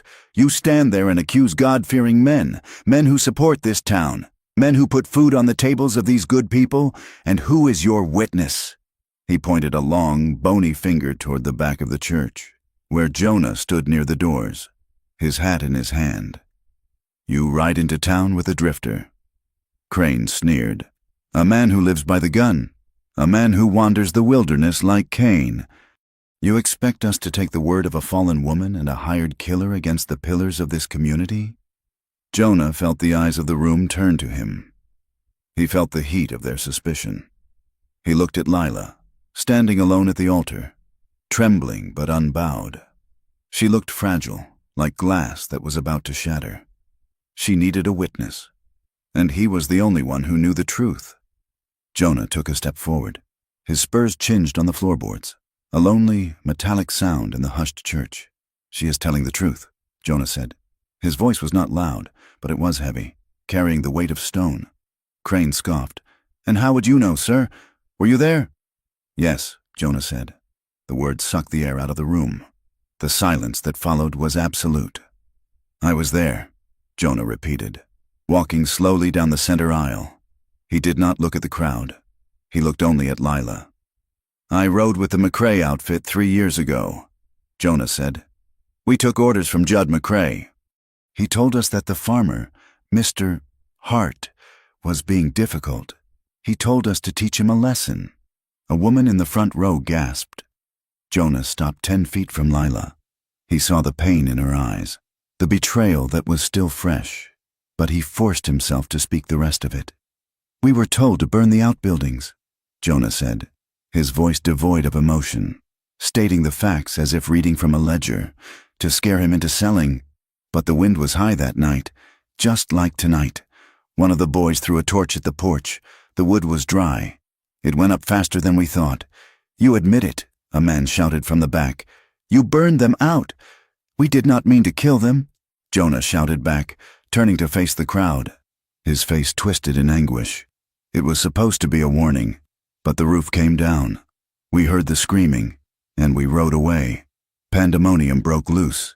The church erupted in noise. Men jumped to their feet, shouting. Women clutched their children. The comfortable narrative they had lived with for 3 years, that the fire was a tragic accident caused by a sinful girl, had been shattered. Get him! Someone yelled. He is a murderer! Another screamed. And she is with him! A woman shrieked, pointing at Lila. She is riding with the man who killed her kin! She has no shame! Order! Crane bellowed, banging his Bible against the pulpit. Order in the house of God. The doors of the back of the church banged open. A hush fell over the room, starting from the back and rolling forward like a wave. Judd McCrae stood in the doorway. He was flanked by two of his ranch hands, big men with dusters and low-slung guns. McCrae took off his hat, revealing a shock of iron-gray hair. He looked weary. He looked like a man carrying a heavy burden. "What is this noise?" McCrae asked, his voice calm, authoritative. "I can hear the shouting from the street. Mr. McCrae," Crane said, wiping sweat from his brow. This man claims he was acting on your orders when the Hart place burned. He claims you ordered arson." McCrae walked slowly down the aisle. The crowd parted for him, the waters separating for Moses. He stopped beside Jonah, looking him up and down with a mixture of pity and disgust. "Jonah Callahan," McCrae said softly, "I remember you. You were a good hand with a rope, but you always had a weakness for the drink, didn't you? And a mind that tended to wander." He turned to the crowd, his face open and earnest. "I tried to save that family," McCrae said. "When I saw the smoke from my porch, I rode out myself. I was too late. The roof had already collapsed. I found this girl shivering in the grass." He turned his eyes to Lila. They were cold, dead eyes, despite the warmth of his voice. "I took her in," McCrae said. "I gave her a place to sleep. I paid for her father's burial when there was no money left, and when she proved difficult, when she refused to work in a decent house, I found her a position where she could pay her way." "Liar!" Lila screamed. The sound tore through the church. Lila stepped down from the altar, her face flushed with rage. "You did not take me in," she shouted. "You locked me in a room at the bunkhouse. You came to me at night." The crowd gasped. McCrae stiffened, his eyes narrowing. "Be silent, girl," he hissed. "You tried to force yourself on me," Lila cried, her voice raw. "3 times you came to my door, and when I fought you off with a paring knife, you told me I would pay for it. You told me if I wouldn't warm your bed, I would serve every man in the territory." She spun around to face the pastor. "And you knew," she screamed at Crane. "I came to you. I told you what he was doing. And you told me it was my duty to be obedient to my guardian. You took his money for the new church roof, and you sold me to the Saloon." Crane turned a sickly shade of white. He gripped the pulpit so hard his knuckles cracked. "That is a lie, a blasphemous lie." But the silence in the church was different now. It was heavy with doubt. The women in the congregation were looking at each other. They were remembering things. The way McCrae looked at their daughters at the picnics. The way he let his hand linger too long on a shoulder. The way other girls had left town suddenly over the years. McCrae saw the shift. He saw the doubt in the eyes of the men he did business with. His mask of the benevolent patriarch slipped, revealing the wolf beneath. He turned on Jonah. "You put her up to this," McCrae snarled. "You come back here, a washed-up saddle tramp, trying to squeeze money out of me? You think you can blackmail me with these fairy tales? I am here to set it right," Jonah said, his hand hovering over his gun. "You are a coward," McCrae spat. "You were a coward when you rode for me, and you are a coward now, hiding behind a whore's skirts." Jonah's control snapped. The rage he had been holding back for 3 years, the guilt, the shame, it all exploded. He lunged at McCrae. It was what McCrae wanted. As Jonah moved, the ranch hand to his right stepped in. He didn't go for his gun. He swung the heavy barrel of his revolver in a short, brutal arc. The steel connected with Jonah's temple with a sickening crack. Jonah crumpled. He hit the floorboards hard, sliding into the aisle. He tried to push himself up, blood streaming down the side of his face, blinding him in one eye. Lila screamed his name, rushing forward, but the second ranch hand grabbed her, pinning her arms behind her back. "Sheriff," McCrae shouted, straightening his vest. "Arrest this man. He attacked me. You all saw it. He is inciting violence in a house of worship." Sheriff Barnes, a thick-set man who owed his election and his gambling debts to McCrae, pushed through the crowd. He hauled Jonah up by his collar. Jonah was dazed, his legs dragging, blood dripping onto his shirt. "Get him to the cell," Barnes grunted to his deputy. "No!" Lila shrieked, struggling against the man holding her. "He didn't do anything. It was a trap." McCrae walked over to her. He stood close, So close she could smell the whiskey on his breath beneath the peppermint he chewed. "Take her out of here," McCrae said quietly. "She is clearly disturbed. Her mind has snapped under the strain of her sin." Crane quickly jumped back in, desperate to regain control. Yes, she is unwell. We must find a place where she can be watched. Perhaps the mining camp has facilities for the indigent." The crowd watched, paralyzed by the speed of the violence and the weight of authority. They were confused, angry, and scared, and in their fear, they did nothing. Lila was dragged out of the church, her heels digging into the floorboards, her eyes locked on the smear of Jonah's blood on the wood. The night air outside was freezing, a shock to the system after the stuffy church. Lila was thrown to the ground in the dirt street. She scrambled up, but she was surrounded. McCrae, his two hands, and the sheriff stood in a semicircle. The townsfolk were lingering on the church steps, watching from a distance, but McCrae waved them away. "Go on home," he shouted. "Show is over. The law's handling it." He turned to Lila. The mask was completely gone now. His face was hard, cruel, and satisfied. He pulled a folded piece of paper from his coat pocket. "You have caused me a lot of trouble tonight, Lila," McCrae said, smoothing the paper. "But I am a forgiving man." He held the paper out. "This is a statement." He said, "It says that you were delirious with cold, that you made up the stories about the fire and about my attentions toward you. It says you are grateful for my guardianship and that you agreed to be placed in the care of the Copper Ridge Mining Company for a period of 5 years to work off your debts." Lila stared at the paper. The wind whipped it back and forth. "I will never sign that," she spat. McCrae smiled. It wasn't a nice smile. "I thought you might say that. So here is the alternative." He nodded toward the small stone jailhouse down the street. "That cowboy of yours is in a bad way. The sheriff tells me he resisted arrest. Might be he tries to escape tonight. If he does, well, the sheriff has the right to shoot a fleeing prisoner." Lila felt her heart stop. "You would kill him." "He is nothing," McCrae said with a shrug. "A drifter, a traitor. No one will miss him. He will just be another body in the desert." He leaned in closer. "But if you sign, Lila, if you get on the wagon tomorrow morning for Copper Ridge, I will let him go. I will have the sheriff turn him loose with a warning. He rides out, and he lives." Lila looked at the jailhouse. She thought of Jonah. She thought of how he had looked at her in the cabin, with no demand in his eyes. She thought of how he had stood up in the church, destroying his own life to try and save hers. "I need an answer," McCrae said. "Let me see him," Lila whispered. McCrae considered this. Then he nodded. 5 minutes.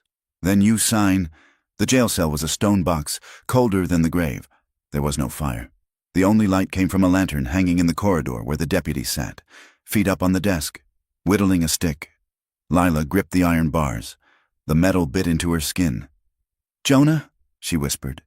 There was a movement in the shadows on the floor. Jonah groaned and pushed himself up. He dragged himself to the bars. His face was a mess of blood and bruising. His left eye was swollen shut. He looked like he'd gone 10 rounds with a thresher. "Lila," he rasped. "Did they hurt you?" "No," she said, reaching through the bars. She touched his face, her fingers tracing the cut on his cheek. "Oh, Jonah, I am so sorry." "Don't be sorry," he said, leaning into her touch. His good eye found hers. "I told the truth. For the first time in 3 years, I told the truth." Lila choked back a sob.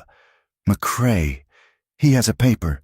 He says if I sign it, if I say I lied and go to the mining camp, he will let you go." Jonah gripped the bars, his knuckles turning white. "No, he says he will kill you if I don't," Lila said, tears streaming down her face. "He says you will try to escape and they will shoot you." "Let them shoot me," Jonah said fiercely. "Do not sign that paper. Lila, do not let him win. If you go to that camp, it is a death sentence. You know that. I don't care about me," Lila cried.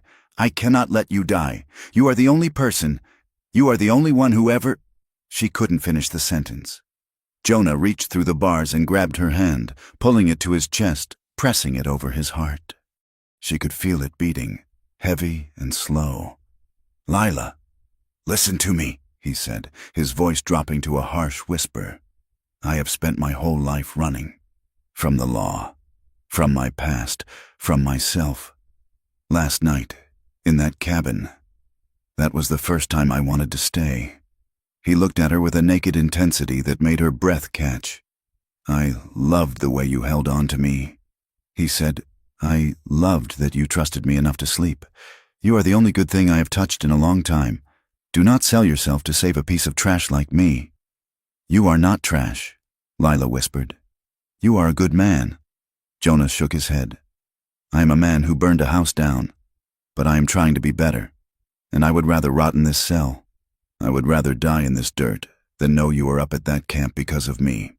Promise me you won't do it." Lila looked at him. She saw the blood, the bruises, the iron bars, but mostly she saw the love. It was fierce and terrified and beautiful. She leaned her forehead against the cold bars. He leaned his forward until they touched. "I want you," Lila whispered. "I want a life. With you. Somewhere where the wind doesn't hurt." "Me too," Jonah breathed. She turned her face slightly, and their lips met through the gap in the bars. It was a desperate, clumsy kiss. Her lips were salty with tears. His were split and tasting of iron. Their breath mingled in white puffs in the freezing air. It was a kiss of goodbye, and a kiss of defiance. The deputy stood up, his chair scraping loudly. "Time is up." Lila pulled back. She looked at Jonah one last time. She saw the plea in his eyes. "Don't do it." She turned and walked out of the jailhouse. McCrae was waiting on the boardwalk, the paper in one hand, a pen in the other. He looked smug. He looked like a man who had already won. "Well," he asked, "you said your goodbyes?" Lila stood before him. The wind whipped her hair across her face. She looked at the paper. It was her surrender.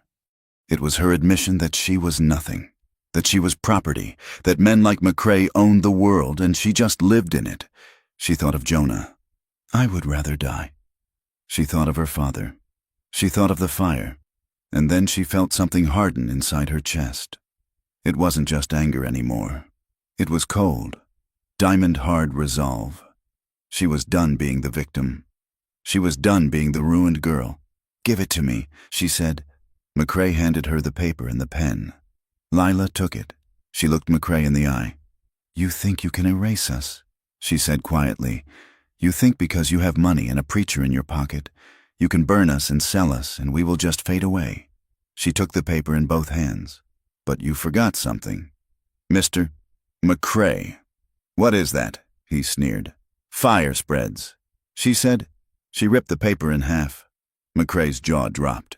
She ripped it again and again until it was just confetti in her hands. She threw the pieces into the air, and the desert wind snatched them, scattering them into the darkness. "You stupid girl," McCrae hissed, stepping forward, his face twisting into a mask of rage. "You just killed him." "Maybe," Lila said, backing away into the shadows of the alley between the general store and the livery. "But I am not going to let you kill me too, and I am not leaving this town until everyone knows exactly what you are." She turned and ran. "Get her," McCrae shouted to his men. "Don't let her get away." But Lila knew the alleys of Dry Mesa better than they did. She had grown up running through them. She slipped into the darkness, a ghost in the wind. She did not run out of town. She did not run to the desert. She ran to the small, clapboard house behind the laundry. She knocked on the door. A moment later, a woman opened it. "Mrs. Higgins, the laundress, whose husband had died in one of McCrae's mines 3 years ago. A death McCrae had called clumsiness to avoid paying the widow's pension. Lila stood there, breathless, wild-eyed. "Mrs. Higgins," Lila said, "I need your help, and I think you know why." The older woman looked at Lila. She looked toward the jailhouse. She looked toward the saloon. Then, slowly, she opened the door wider. "Come in, child. Mrs."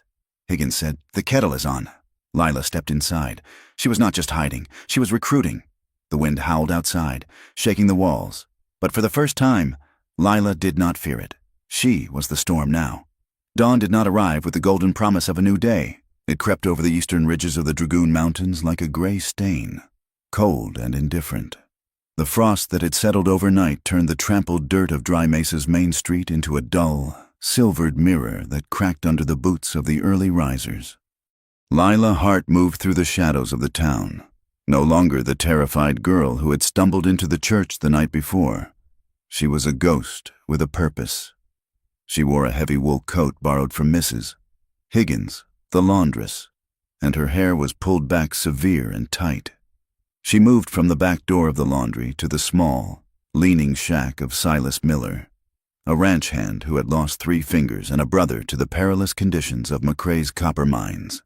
She spoke in whispers, her voice steady, igniting small fires of rebellion in hearts that had long been cold with resignation. "We are going to him," Lila told Silas, who sat sharpening a skinning knife by a cold stove. "We are going to his house today. I need you to say what you saw when the shaft collapsed. I need you to say it to his face, in front of his friends." Silas looked at her, his eyes rheumy and tired. "He will kill us, girl. He has the law in his pocket and the devil on his shoulder." "He cannot kill us all," Lila said, placing a hand on his scarred wrist. "Not if we stand together. Not if the world is watching." She moved on. She spoke to a former housekeeper named Maria, who had been dismissed without pay after fighting off McCrae's drunken advances. She spoke to a stooped man who had once owned the water rights to the creek north of town before a forged deed and a midnight fire had changed the ownership. By mid-morning, Lila found herself at the back entrance of the land office. The clerk, a shy, bespectacled young man named Arthur, who had always looked at his shoes when McCrae walked in, opened the door with trembling hands. "I found it," Arthur whispered, handing her a leather-bound ledger. He did not think anyone would look this far back. "The deed transfer is dated 3 days before the fire, but the signature— look at the signature." Lila looked. The signature, purporting to be her father's, was smooth and flowing. Her father had hands gnarled by arthritis. His writing had been a jagged scrawl for 10 years. And here, Arthur pointed to another column, the payment. It is listed as $200, but the deposit record for the bank shows only $20. He stole the land, Lila, and he kept the money he claimed he paid. Lila closed the book, clutching it to her chest like a shield. This was the weapon she needed. It was not a gun, but it was powerful enough to draw blood. Inside the stone jailhouse, the air was stagnant and frigid.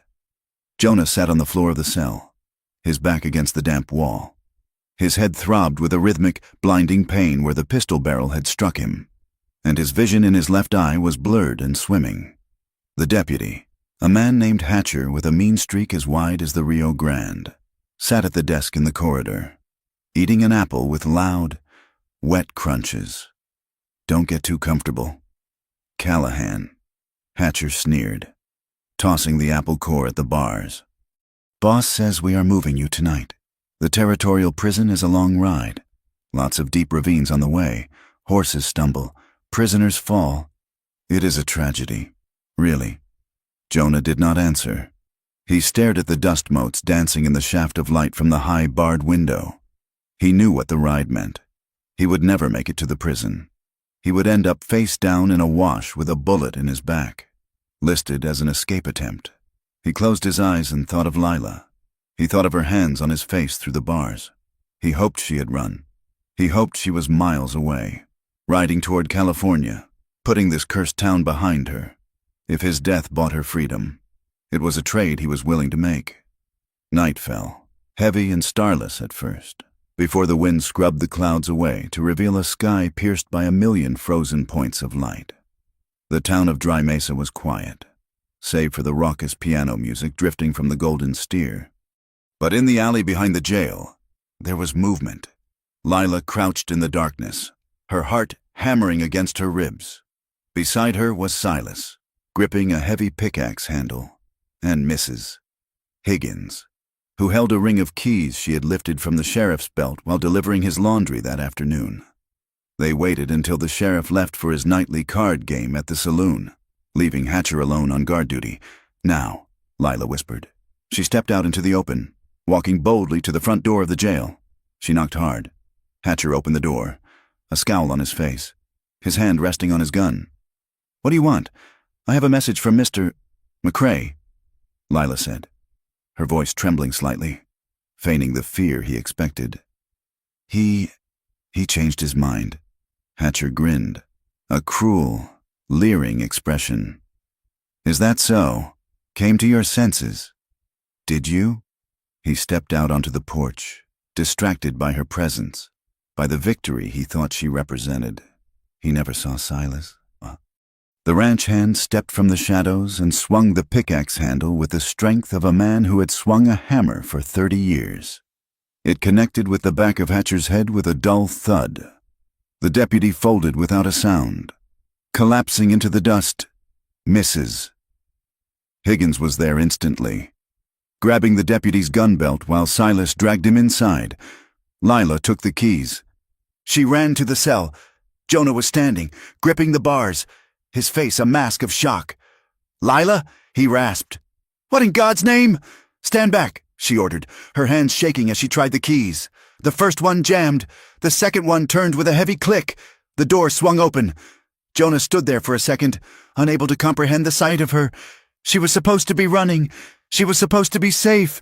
Instead, she had walked back into the lion's den, armed with a washerwoman and a crippled miner. To save him. He stepped out, and before he could speak, she grabbed the front of his shirt. "We are leaving," she said fiercely. "But we are not running away. Not this time." She looked up at him, and in the lantern light, Jonah saw something new in her face. The fear was there. Yes, but it was no longer in charge.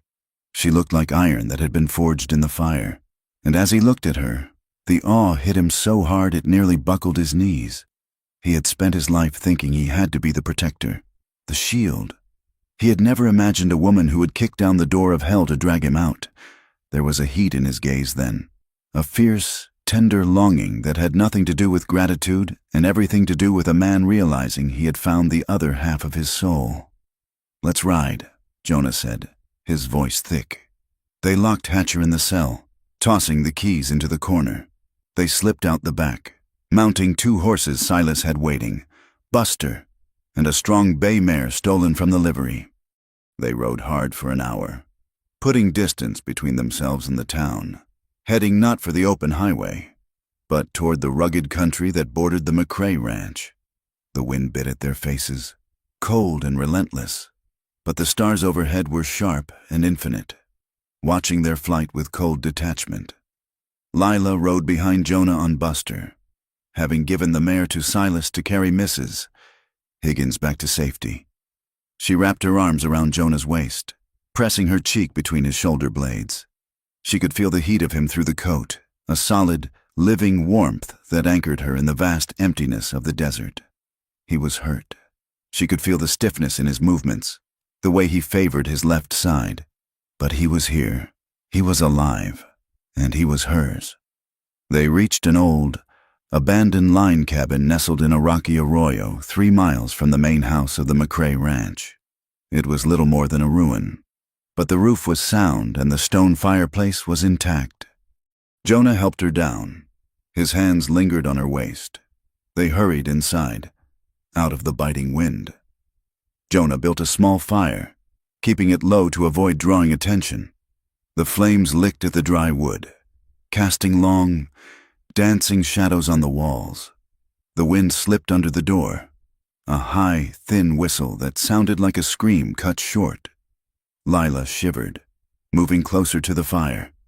She sat on the dirt floor, hugging her knees. Jonah sat beside her. He did not touch her yet. He just watched her, the firelight catching the gold in his beard and the dark bruising around his eye. "Are you afraid?" he asked softly. Lila listened to the wind. It howled around the chimney. "Every time the wind blows like this," she whispered, not looking at him, "I hear it. The fire. I hear the timber cracking. I hear Toby screaming for me to help him. It never stops. Jonah, it is always there, just at the edge of the noise." She turned to him, her eyes wide and wet. "But when you hold me, when I am with you, the sound goes away. It gets quiet? Jonah let out a breath he felt like he had been holding for 3 years. He reached out, his hand trembling slightly, and brushed a stray lock of hair from her forehead. His rough fingers grazed her skin, a touch so gentle it made her ache. "I have wanted to hold you since the minute I found you in the snow," Jonah admitted, his voice husky and raw. "And not just to warm you up. I looked at you, Lila, and I saw all the things I threw away. I saw a chance to be something other than a hired gun." He leaned closer, his gray eyes searching hers. "I don't just want to save you, Lila. I want to spend the rest of my life making amends to you. I want to build a house where the wind cannot get in. I want to be the man who stays." Lila made a small, broken sound. She moved toward him instinctively, desperate for the contact. They met in the space between the fire and the dark. His hands came up to frame her face, calloused palms against her soft skin. Her hands gripped the lapels of his coat, pulling him down.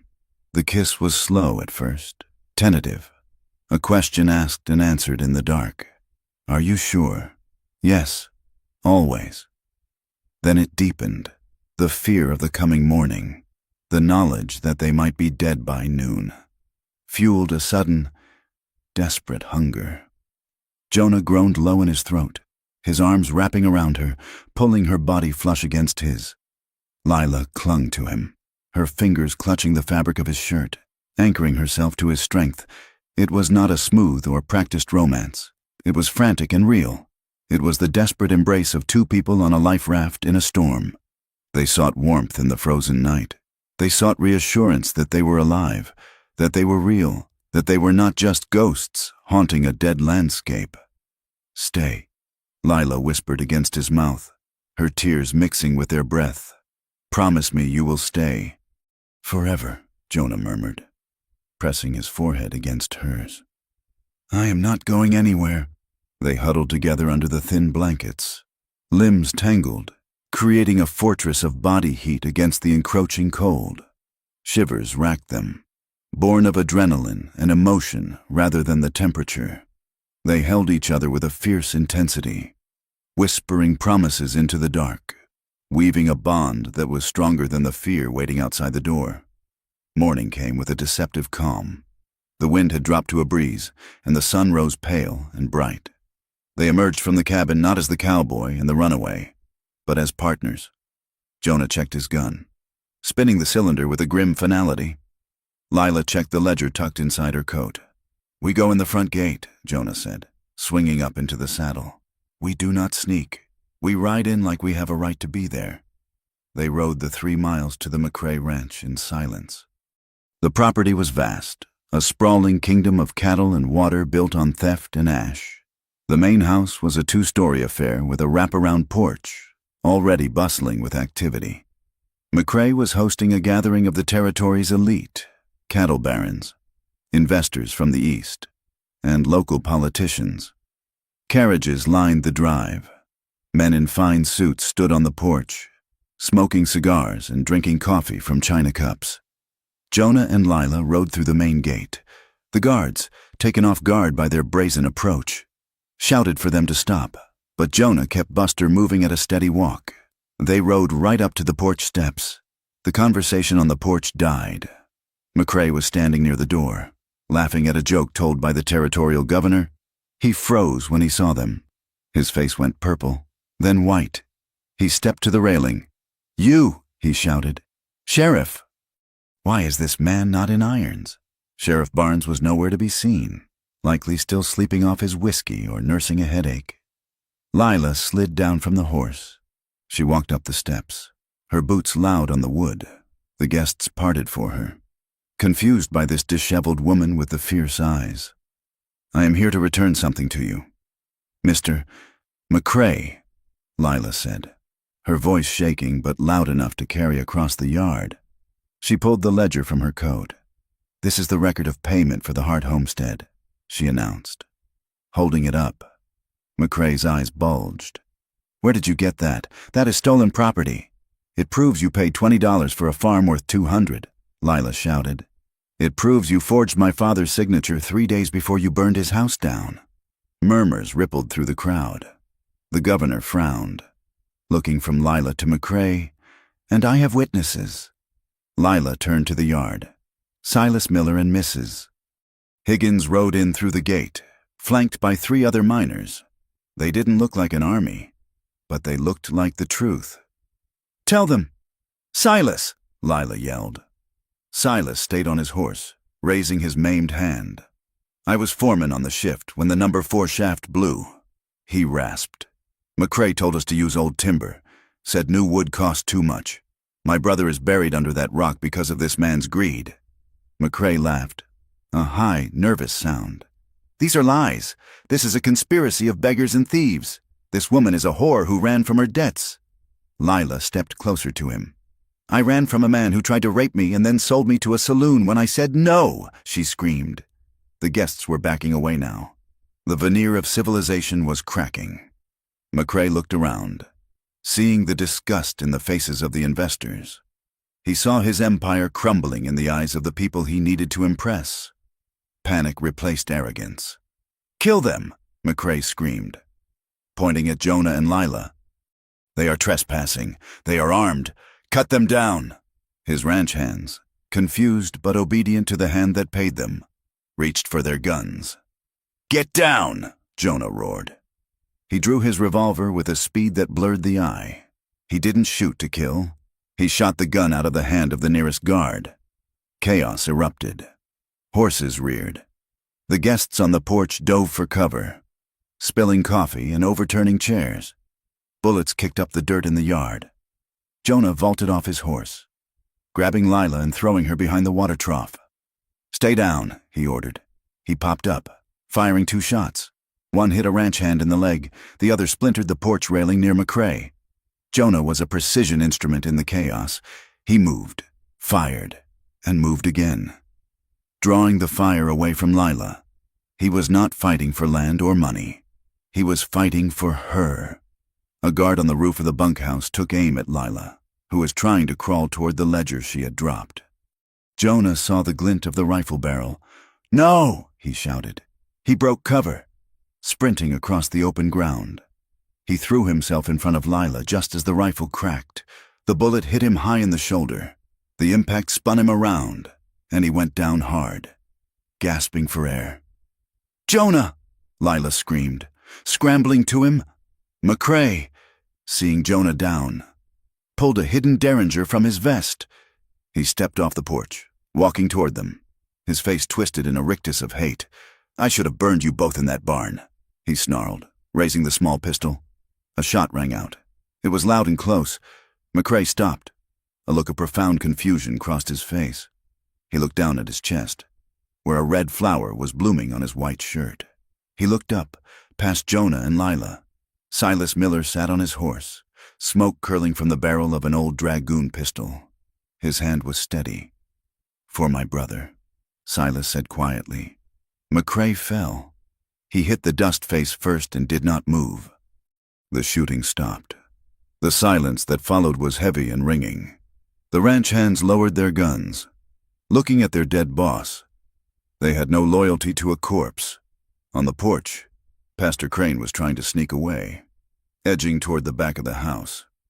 "Not so fast." "Preacher, misses!" Higgins shouted. 3 miners grabbed him, dragging him down the steps by his expensive coat. "We have got a lot to talk about." "Pastor," one of the miners growled, like where the collection plate money really went, in the dust of the yard. Lila cradled Jonah's head in her lap. Blood was soaking through his coat, dark and warm. "Jonah," she wept, pressing her hands over the wound. "Jonah, look at me." He opened his eyes. They were hazy with pain, but he smiled. A crooked, beautiful smile. "Did we get him?" he whispered. "He is gone." Lila sobbed. "He is gone. Jonah, you did it." Jonah let out a ragged breath.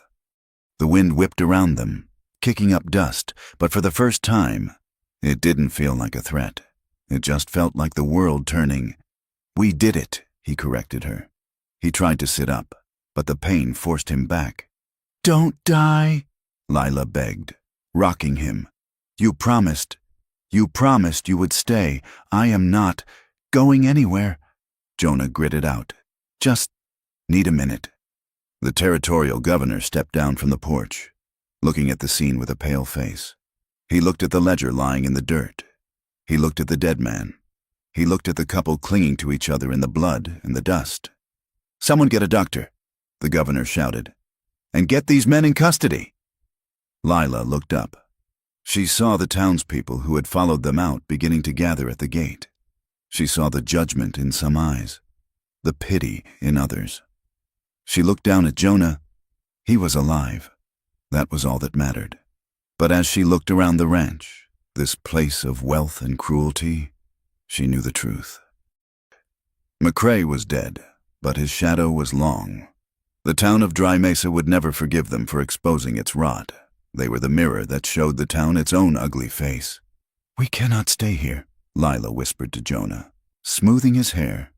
"When you are well, we have to go."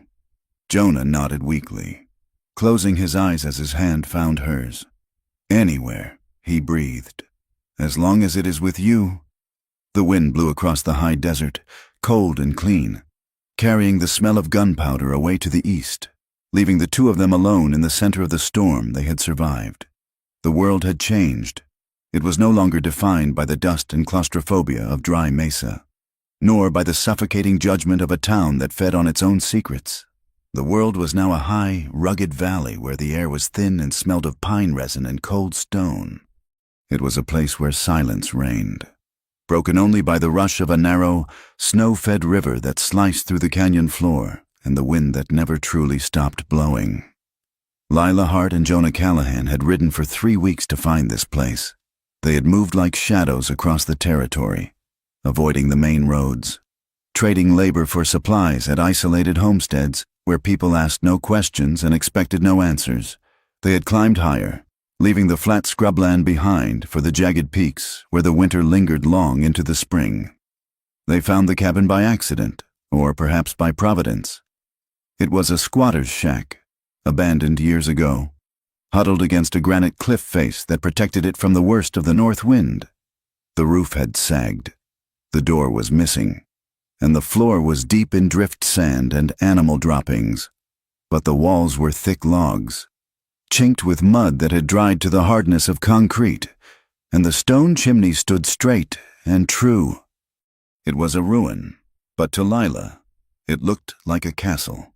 Work became their religion. Survival was a daily liturgy of chopping, hauling, and mending. The romance of their escape had faded into the brutal reality of living in the wild. Yet, in that brutality, they found a rhythm that bound them closer than any easy life could have. Lila, wearing a pair of trousers cut down from an old pair of Jonah's and a flannel shirt patched with flour sacking, became a creature of the land. She hauled water from the river, her hands turning red and raw in the freezing current. She learned to swing an axe, her muscles hardening, her palms developing calluses that matched Jonah's. She refused to sit by the fire while he worked. She had been helpless once, trapped in a room by men who owned her debt. She would never be helpless again. Jonah watched her with a mixture of pride and worry. His shoulder was healing, but the bullet wound had left him stiff and prone to deep, aching throbs when the temperature dropped.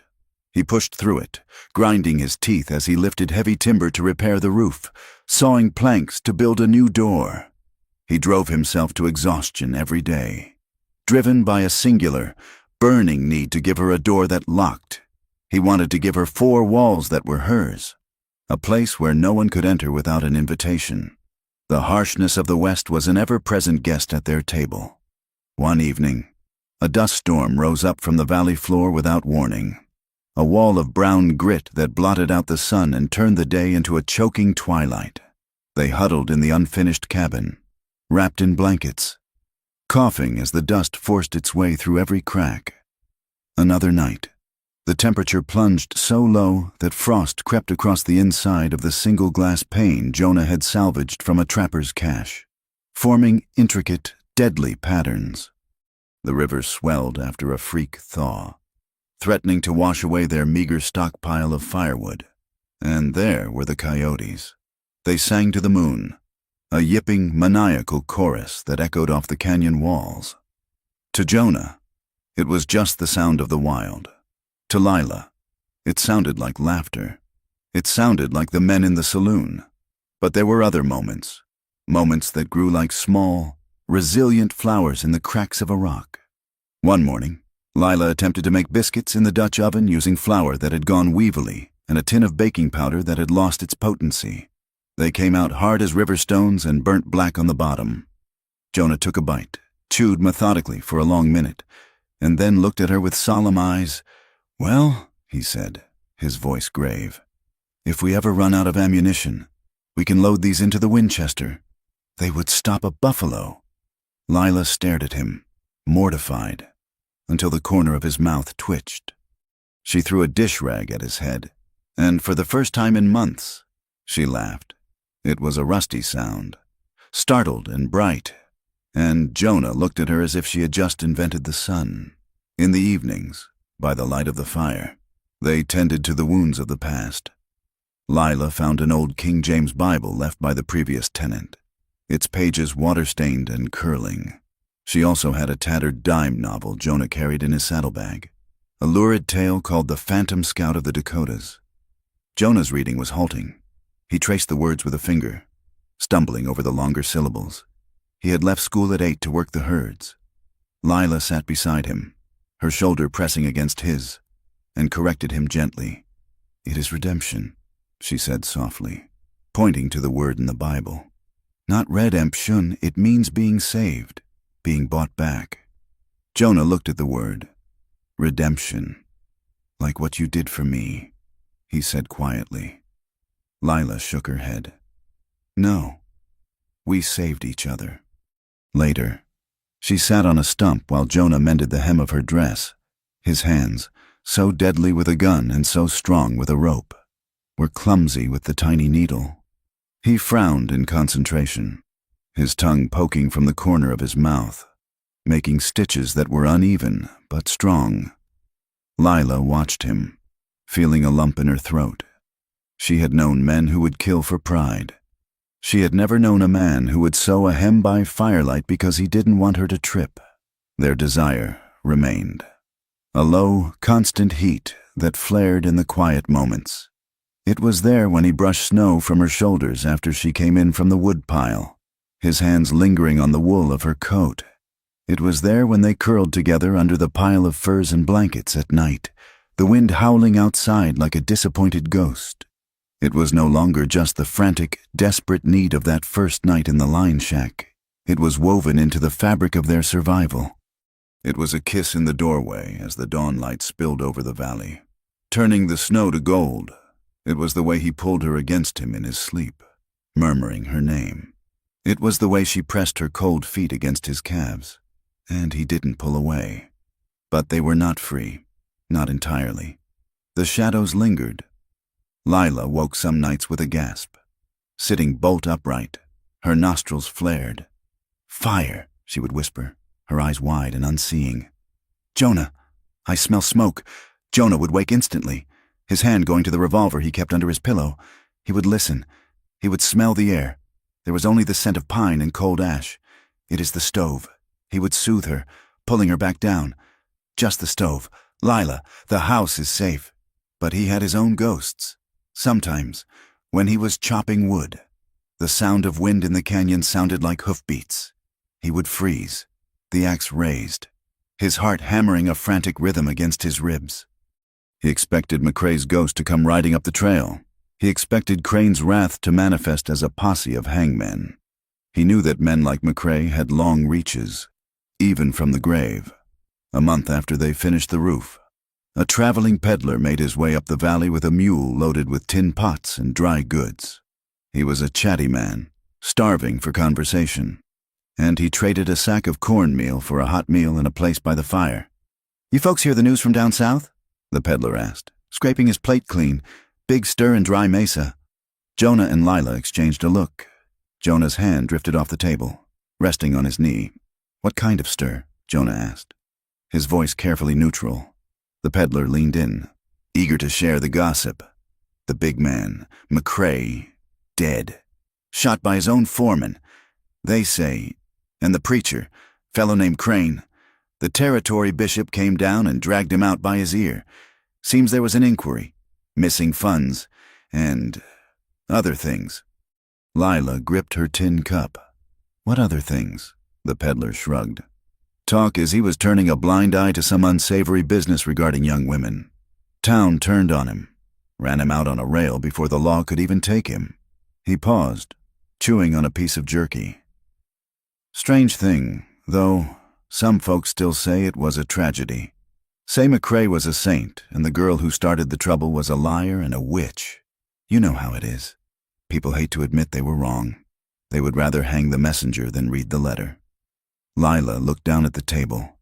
Even with McCrae dead and Crane disgraced, she was still the villain in the story of Dry Mesa. The truth had freed her body, but it had not cleared her name. Jonah saw the sag in her shoulders. He reached under the table and took her hand, squeezing it hard. The peddler moved on the next morning, leaving behind a sack of dried apples and a cloud of unease. 2 weeks later, the fear took shape. It was mid-afternoon. The sun was high and harsh, bleaching the color from the rock. Lila was by the river, washing shirts in the icy water, when she saw them. Silhouettes on the ridge. 3 riders. They were backlit by the sun, dark cutouts against the blue sky, motionless as vultures. Lila dropped the wet shirt. The cold water soaked her boots, but she didn't feel it. The old terror, the one that lived in her marrow, surged up. They had found them. "Jonah!" she screamed, scrambling up the bank. Jonah was already out the door of the cabin, the Winchester in his hands. He had seen them too. His jaw was tight, his eyes narrowed to slits. He moved to the edge of the porch, using the support post as cover. "Get inside. Lila," he ordered, his voice flat and deadly. Lila ran to the porch, but she didn't go inside. She grabbed the shotgun they kept by the door, an old, rust-pitted thing the peddler had thrown in for cheap, and stood beside him. "I am not hiding," she said. Jonah glanced at her. He saw the tremble in her hands, but he also saw the set of her chin. He didn't argue. The riders began to descend the trail. They moved slowly, deliberately. They were not riding like a posse hell-bent on a lynching. They were riding like men who were paid by the hour. As they got closer, Jonah lowered the rifle slightly. He recognized the badges pinned to their dusters. "Law," he muttered. It was a territorial marshal and 2 deputies.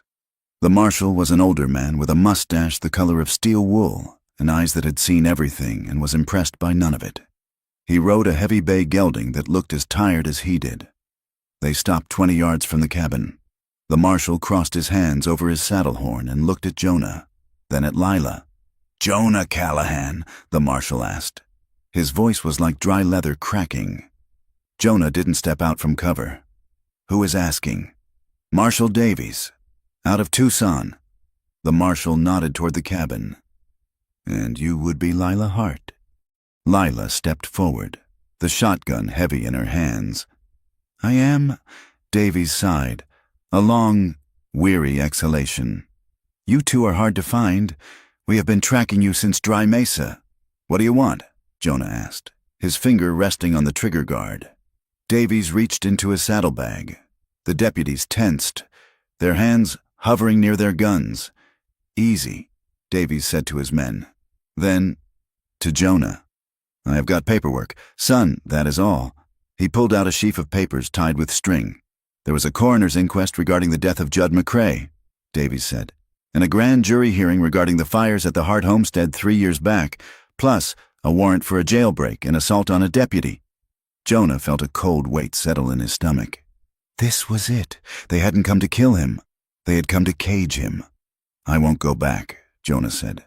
"I won't hang for stopping a man who needed killing." Lila stepped off the porch. She walked straight toward the horses. "Lila!" Jonah hissed. She ignored him. She stopped in front of the marshal's horse and looked up at him. She was small compared to the men and the beasts, but she stood like a giant. "He didn't kill McCrae," Lila said, her voice clear and ringing in the thin air. "Silas Miller did. And Jonah didn't break out of jail to run. He broke out to save me because McCrae was going to sell me to a mining camp." She took a breath, tears of frustration pricking her eyes. "You have papers. Fine. Do your papers say that McCrae burned my father alive? Do they say he stole our land? Do they say Pastor Crane took bribes to look the other way while I was abused?" Lila pointed back at Jonah. "That man is the only reason I am alive. He told the truth when everyone else lied. He took a bullet for me. If you are here to arrest him, you will have to arrest me too. And you will have to shoot us both, because we are not going back to that cage." The valley was silent. The wind rustled the pines. Marshal Davies looked down at Lila. He looked at her worn hands, her patched clothes, the fierce, protective fire in her eyes. Then he looked at Jonah, who had stepped out onto the porch, exposing himself to fire to cover her, his face resigned but ready to bleed for her. Davies slowly put the papers back in his bag. He rubbed his face with a gloved hand. "The inquest ruled McCrae's death justifiable homicide in defense of another," Davies said quietly. "Silas Miller testified. So did half the town once the fear wore off." He looked at Jonah. "As for the jailbreak, well, the sheriff in Dry Mesa seems to have lost the paperwork on that, and the deputy you hit, he has a thick skull. He woke up with a headache, but he is living." Jonah lowered the rifle, his knees feeling suddenly weak. "So, we are free?" Davies looked at him hard. "You admitted to being part of the party that set the fire 3 years ago. Callahan, you admitted to arson." Jonah nodded, shame coloring his cheeks. "I did, and I will pay for it, eh?" Davies shook his head. "The statute of limitations hasn't run out, but the witnesses... Well, the only witness is standing right there." He nodded at Lila. "If she presses charges, I have to take you in. If she says you were an accessory to murder, you ride with me." The marshal looked at Lila. "It is up to you. Miss Hart, do you want to press charges against this man?" Lila turned to Jonah. She looked at the man who had carried her through the snow, the man who had faced down a town for her, the man who was currently building her a door so she would feel safe. She looked back at the marshal. "No," she whispered. "He has paid his debt. He pays it every day." Davies nodded. He looked satisfied. "Then I guess my business here is done." He gathered his reins. "I will tell you this, though," Davies said, his tone turning stern. "You have a record. Callahan. People know your name. You step out of line. You pick up a gun in anger again without just cause, and I will come back. And I won't be alone. I understand. Marshal," Jonah said. "And you, Miss Hart," Davies added, tipping his hat. "You stay out of trouble. The territory is a big place, but it is small for folks with enemies. Keep to yourselves." "We intend to," Lila said.